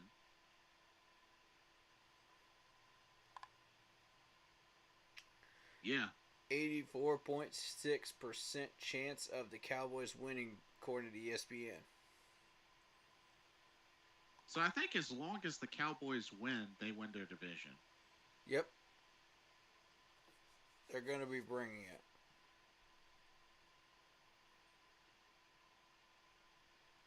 Because they know Philadelphia is going to be bringing it. Because technically they'll have the better conference record, and even if the Eagles won the division, the Cowboys will still have the better conference record. And let's not forget, Cowboys are still undefeated at home. So honestly, all Dallas has to do is win, and they win the division. Eagles are going to win against the Giants too, so this is going to be a weird situation where, whoever's on top right now will win. Well, according to the playoff bracket, Dallas is the number 2 seed. Then it would be Dallas. Yeah, the Eagles would be the number Dallas 5 holds seed. the tiebreaker. They already beat Philly. Right. So Dallas would then win the division. Yes. Yeah. So I'm gonna say Cowboys beat the Commanders. Yep. And then Bills at Dolphins. That's the Bills Sunday night. at Dolphins. I got Bills. I'm going to confidently say Bills. Because when the Dolphins face a legitimate team on defense, they cannot compete with it. It slows them down. They have a 7-1 home record. I think they will get it right to finish this off. I'm going Dolphins. I'm going Bills. I'm confidently going Bills here. Okay. Dolphins have a locked up playoff spot. They're not going to be playing confidently. They're going to be slacking off a little bit. They're going to be substituting people. This is a major opportunity for the Bills to take a chance here and beat them. And the Bills are in the wild card hunt, by the way. Yes. Let's not forget that. They need this win. 10-6. They will beat out the Jags, and they will secure that wild card spot. Yeah. With this win right here. I got a feeling, dude. The Colts could give them a little trouble, but I think they'll get in. I just have that strong feeling. We'll see if I'm right. Because if you look at that Dolphins team, like I said, you are dealing with a team that hasn't really faced adversity. And I'm surprised most newscasters are not talking about this. They haven't seen it. But I got an eye for detail, man. When you look through this schedule,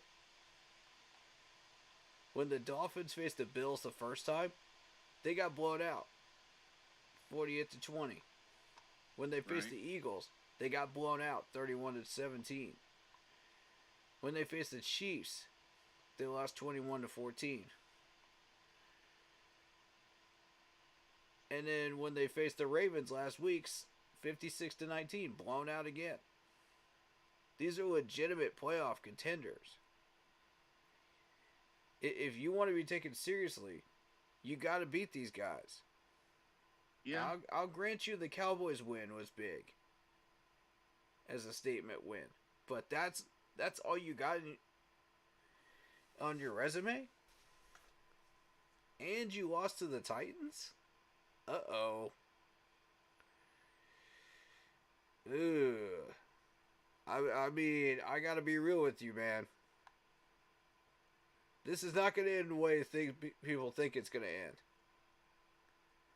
There's gonna be a shocker in in the old Miami. Right.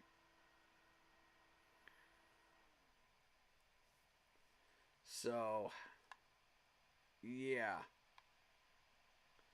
The softer teams, you got the Jets, you got the Commanders, Jets again, Raiders, Patriots, Panthers, Giants. Jeffrey says, thanks. My mom's she lives with me. She said Flacco was their quarterback. I said, Mom, he's retired. No, he's definitely not retired. No, he's not retired. He came back for the Browns. Oh yeah, he's definitely not retired. He's with the He's with the Browns right now. And playing well too. Yes, he is. So yeah, you look at this Dolphins schedule. You got the Chargers, Patriots, the Broncos before Russell Wilson was doing his thing. You got the Giants, Panthers, Patriots, Raiders, Jets again, Commanders. I mean, this is a soft schedule. It's way too soft. They're in for a big surprise. This Bills game better wake them up. Because if they go into the playoffs and they play like that against a playoff contender, they're done first round. Yeah, that's a fair point. And there's a strong chance they could play the Bills again. And get knocked off again. A third time. Jeffrey says, I'm so glad that Kansas City's falling apart. Please, does every commercial have to be a Kansas City at State Farm commercial? That's so old. Well, when you got a multiple time MVP, part of a dynasty, you tend to get rewarded with stuff like that. I'm just saying. Yeah, no. And I mean, all you hear about is just Travis Kelce and Taylor Swift. So I mean, yeah. So when your girlfriend is a country award winner, come on. Yeah, that's fair. But anyway, that's pretty much all that I have. Because I still gotta do some video uploads, but I'm gonna let it be with quick final thoughts before I'm done, or at least on my end. But the only thing I have is Carolina, play with some heart. At least try to play with some heart this final game, and just don't get beat too badly, I guess. I mean, David Tepper, wake up and get your act together, or sell the team, dude. Like, seriously. Get your act together now, or sell the team. Like, we really don't need you. We really don't. There are so many others that I'm confident that could step in and do a better job than you've been doing for the last 6 years. So, get it together. And, that's really all I have. Just somebody get David Tepper. Just get him to get it together, or get him out of here. Either of the two. You're up, bro. All right. First of all, I want to announce a couple of things. First of all, we got Madden Monday coming up on Monday. Don't miss that on my channel. Keep pounding 3869 in the search algorithm. Go check that out. We'll be doing that all off season, so don't miss that. And I'll be doing a draft on there. this Madden Monday. So you get to see the draft process. So if you're interested in that, or if you can't make it, just watch the VOD. Like my man here, Blitz, he won't be able to make it, but I fully encourage everybody to watch the VOD and check it out. You'll see my draft process.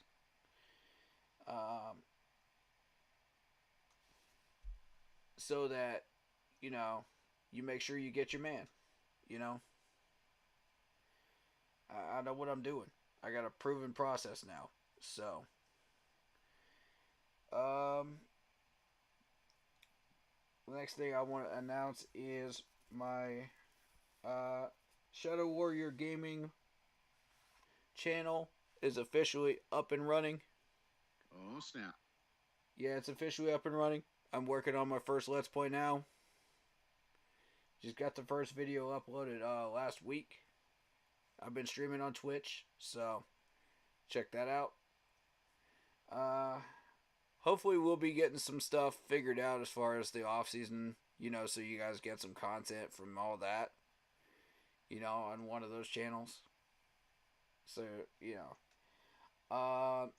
And of course, we will be still running that post on Facebook about the draftable players. I've got it on screen right now. So it's a pinned post that was written on December 4th. But if you want to jump in here, name your player, the college they're from, the position they play, specifically the position they play, to narrow it down to make it easier for us. If you want to add where you think they might land, what round, that would be helpful too. And why you like them. Just go ahead and throw that in that post. And we'll get that process started of learning about these guys, you know, a couple months ahead of time before the draft month. Once the end of March hits, it's going to be real busy around here. You're going to start to see a lot of content go up. You're going to see a lot of streams from me, specifically because I'm going to be doing a lot of draft prep. Oh, snap. Yeah, April is going to be nuts. It's going to hit like a nuclear bomb this year because of what's going on with our coaching staff. So once we get all that established, you'll see a stream from me as far as our new head coach being hired. And once our coordinators are hired, there'll be another stream. So I'm going to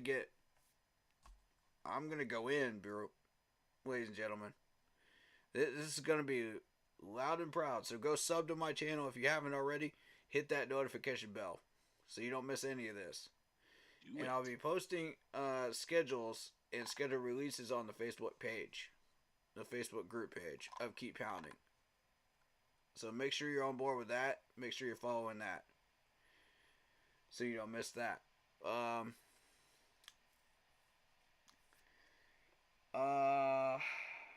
Now to my final thoughts. Okay.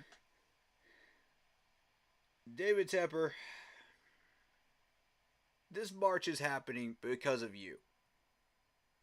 Let's make this perfectly clear. These protests are happening because of you. You know what you did. You know that you're the cause of everybody's problems here. You know that your anger issues stem from the problems that you started. Let's not act like you don't know that. You do. Okay? Get some help. Delegate this team and get some anger management help. That's my advice to you, sir. Because if you really want to help yourself and improve yourself, make it a priority for yourself to get help in 2024.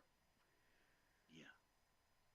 I mean, a lot of us have therapists, you know, and we're making it a priority in 2024.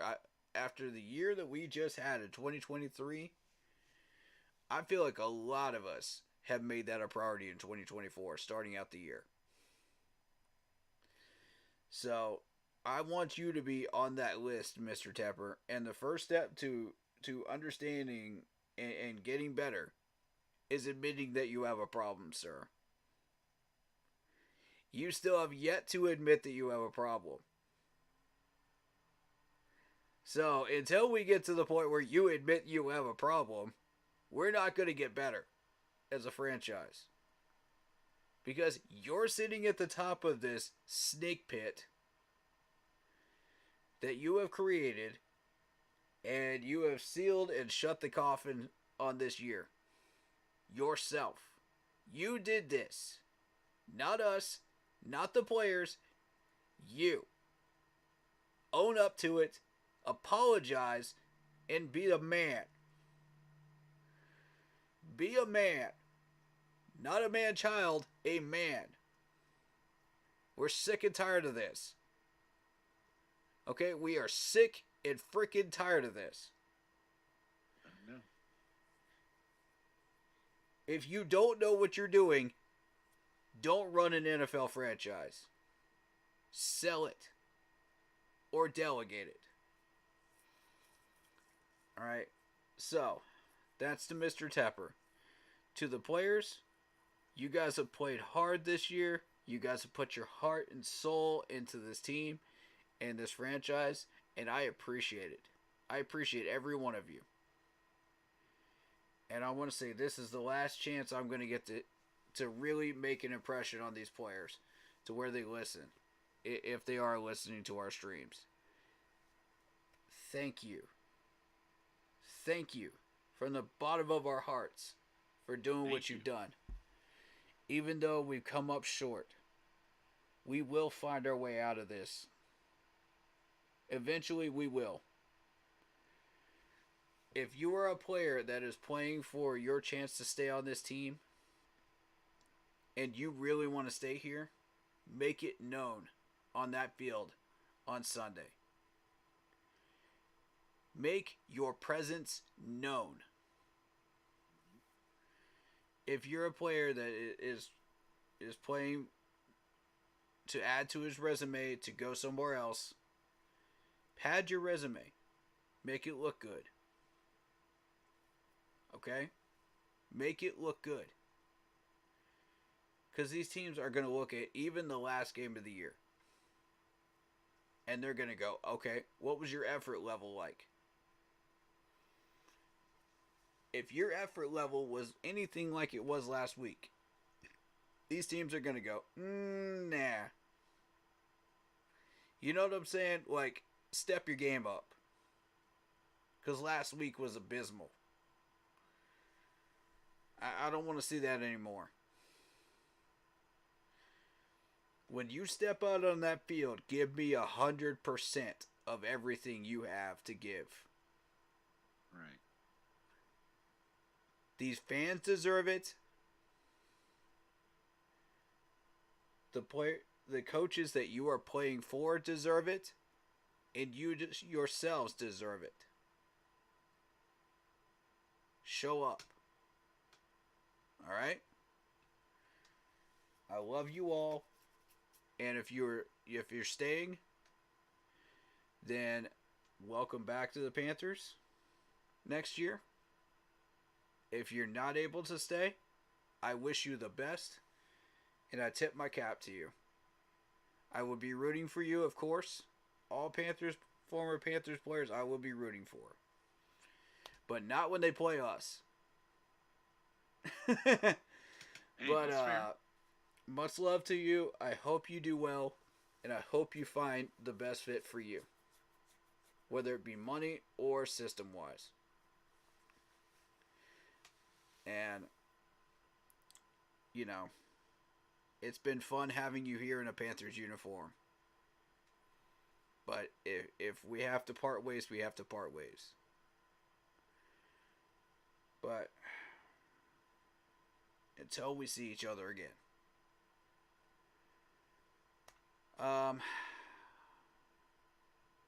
To the fans here, I want to say thank you for being so loyal and so passionate, even throughout this whole horrendous season that we've been through. That takes courage. That takes spine to still be here through all of this. And I respect it. Absolutely. It's not easy. It's never easy to go through situations like this. But you got to go through it to get to the bright side. And to put it in the words of David Draymond, sometimes darkness can show you the light. And I feel like this season has shown us the light in a lot of ways. It's showing us where we have a lot of horrendous darkness, but we've got a lot of light as well.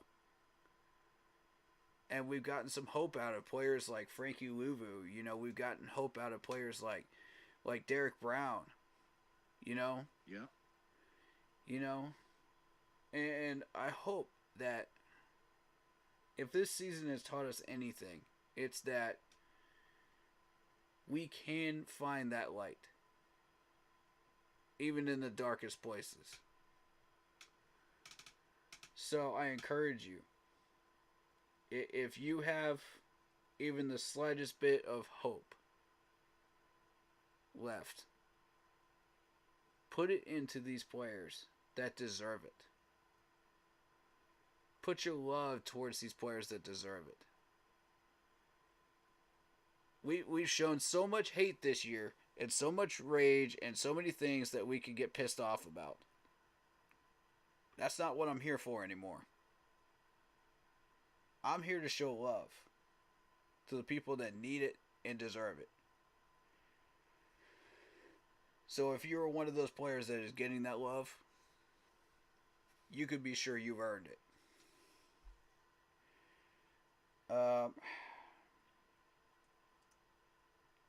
And let's stay classy. Let's stay respectful. Let's not do anything stupid during this protest. Please. I'm asking you because let's not pull a David Tepper. Please don't pull a David Tepper. Otherwise, you make yourselves look like the idiots. Just as much of idiots as him. Is that how we want to be represented around the league? As a fan base? Think about it. Before you do anything or act. Or even speak. Watch your actions and your words carefully. We don't want any incidents. We don't want anybody ending up in jail. We don't want anybody doing anything stupid. Okay? Please, I am begging you. On behalf of this fan base, if you show up and you represent this team. You represent this franchise. Do it properly. Please. Do not act like the Philadelphia Eagles fans. Please, do not do that. Half their fan base are good people, but the other half, I cannot speak kindly on. Those are the people that do stupid crap. Do not pull that half of the Eagles fan base. Be respectful of your fellow men and women. If you see a woman in trouble, protect her. Be gentlemen. Alright? Yes. Ladies, you know the code. You know how it works. Alright? Don't do anything stupid. I will be covering that protest early. I'll try to get on as soon as I can. But I do have other obligations in the morning, but we'll see what I can do. I was not told on what time that was supposed to start. I would guess noon. But I will be covering it. And I assume a bunch of other YouTubers as well. So if you're going there to try to get Tepper to sell the team, it's not going to work. You might as well just go home. You're wasting your time and your energy. If you want this man to delegate to another person, you're going there for the right reasons. If you're fed up with Tepper and his actions, you're going there for the right reasons. Remember, you are going to be nationally recognized. And attention will be on you all across the country. Do not screw this up.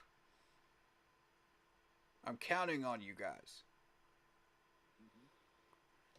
If any of you are going there from either one of our channels to be eyes and ears and to protest as well, let us know what's going on. Alright?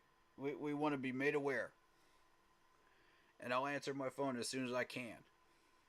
So I can be updated on it.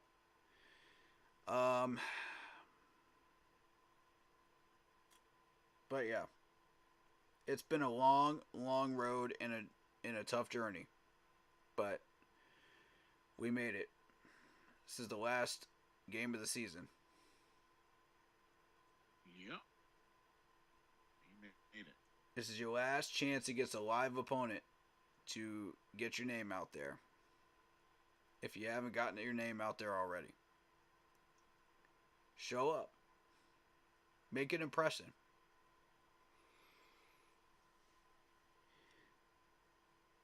And to everybody, we made it. That's all I can tell you. We made it. We survived. We're at week 18. We survived.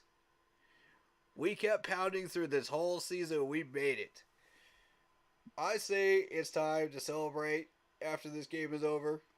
Just celebrate. Just pat yourselves on the back for making it. You stuck around. You made it.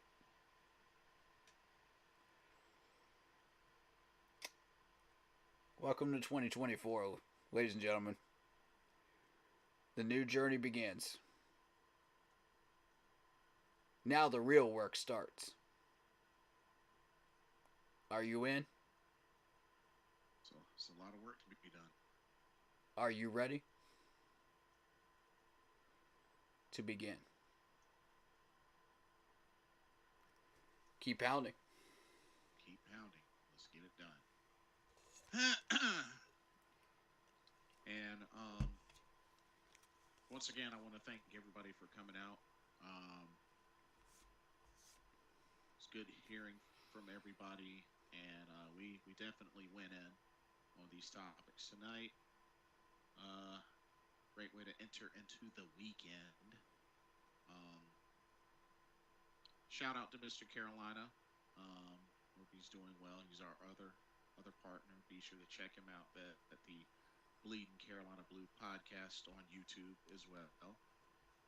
And yeah, we'll see how this final game of the season goes. How postseason looks and the off season as well. And there's a lot of work to be done, but hey,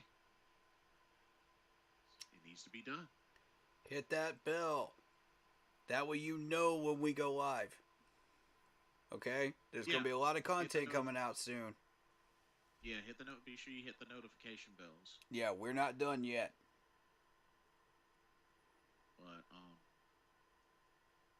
But yeah, there you have it. For another Carolina Panthers Talk live podcast brought to you by Blitzball Champ Gaming, Bleeding Carolina Blue podcast, of course, Keep Pounding podcast as well. We're your hosts, Blitzball Champ, and Keep Pounding. We will see y'all very, very soon. Everybody have a blessed weekend. First weekend to start off the new year. And keep pounding. We're going to get through this. Keep pounding. Catch you on the flip side. Peace.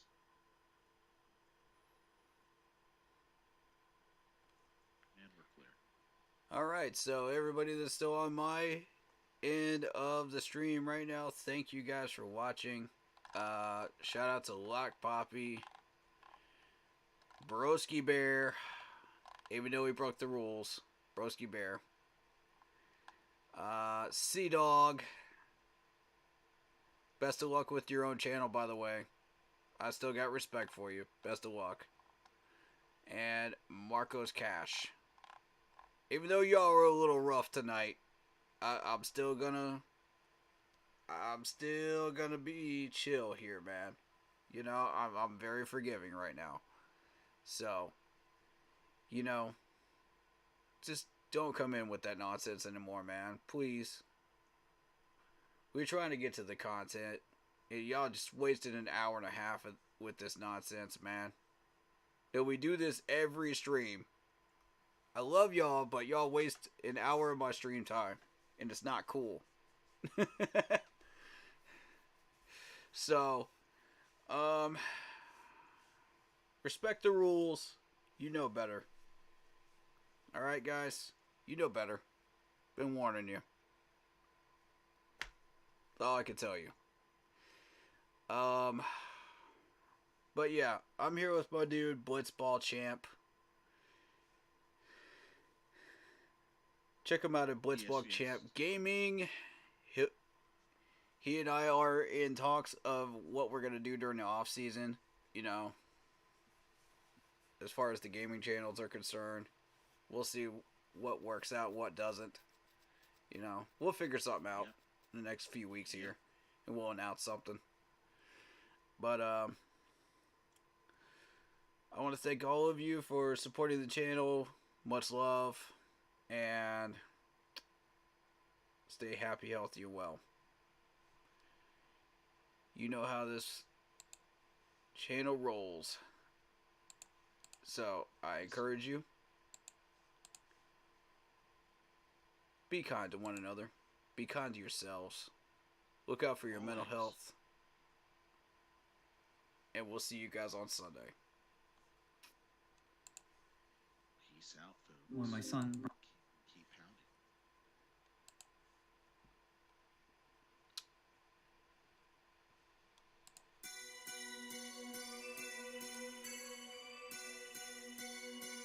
See you Sunday and keep pounding.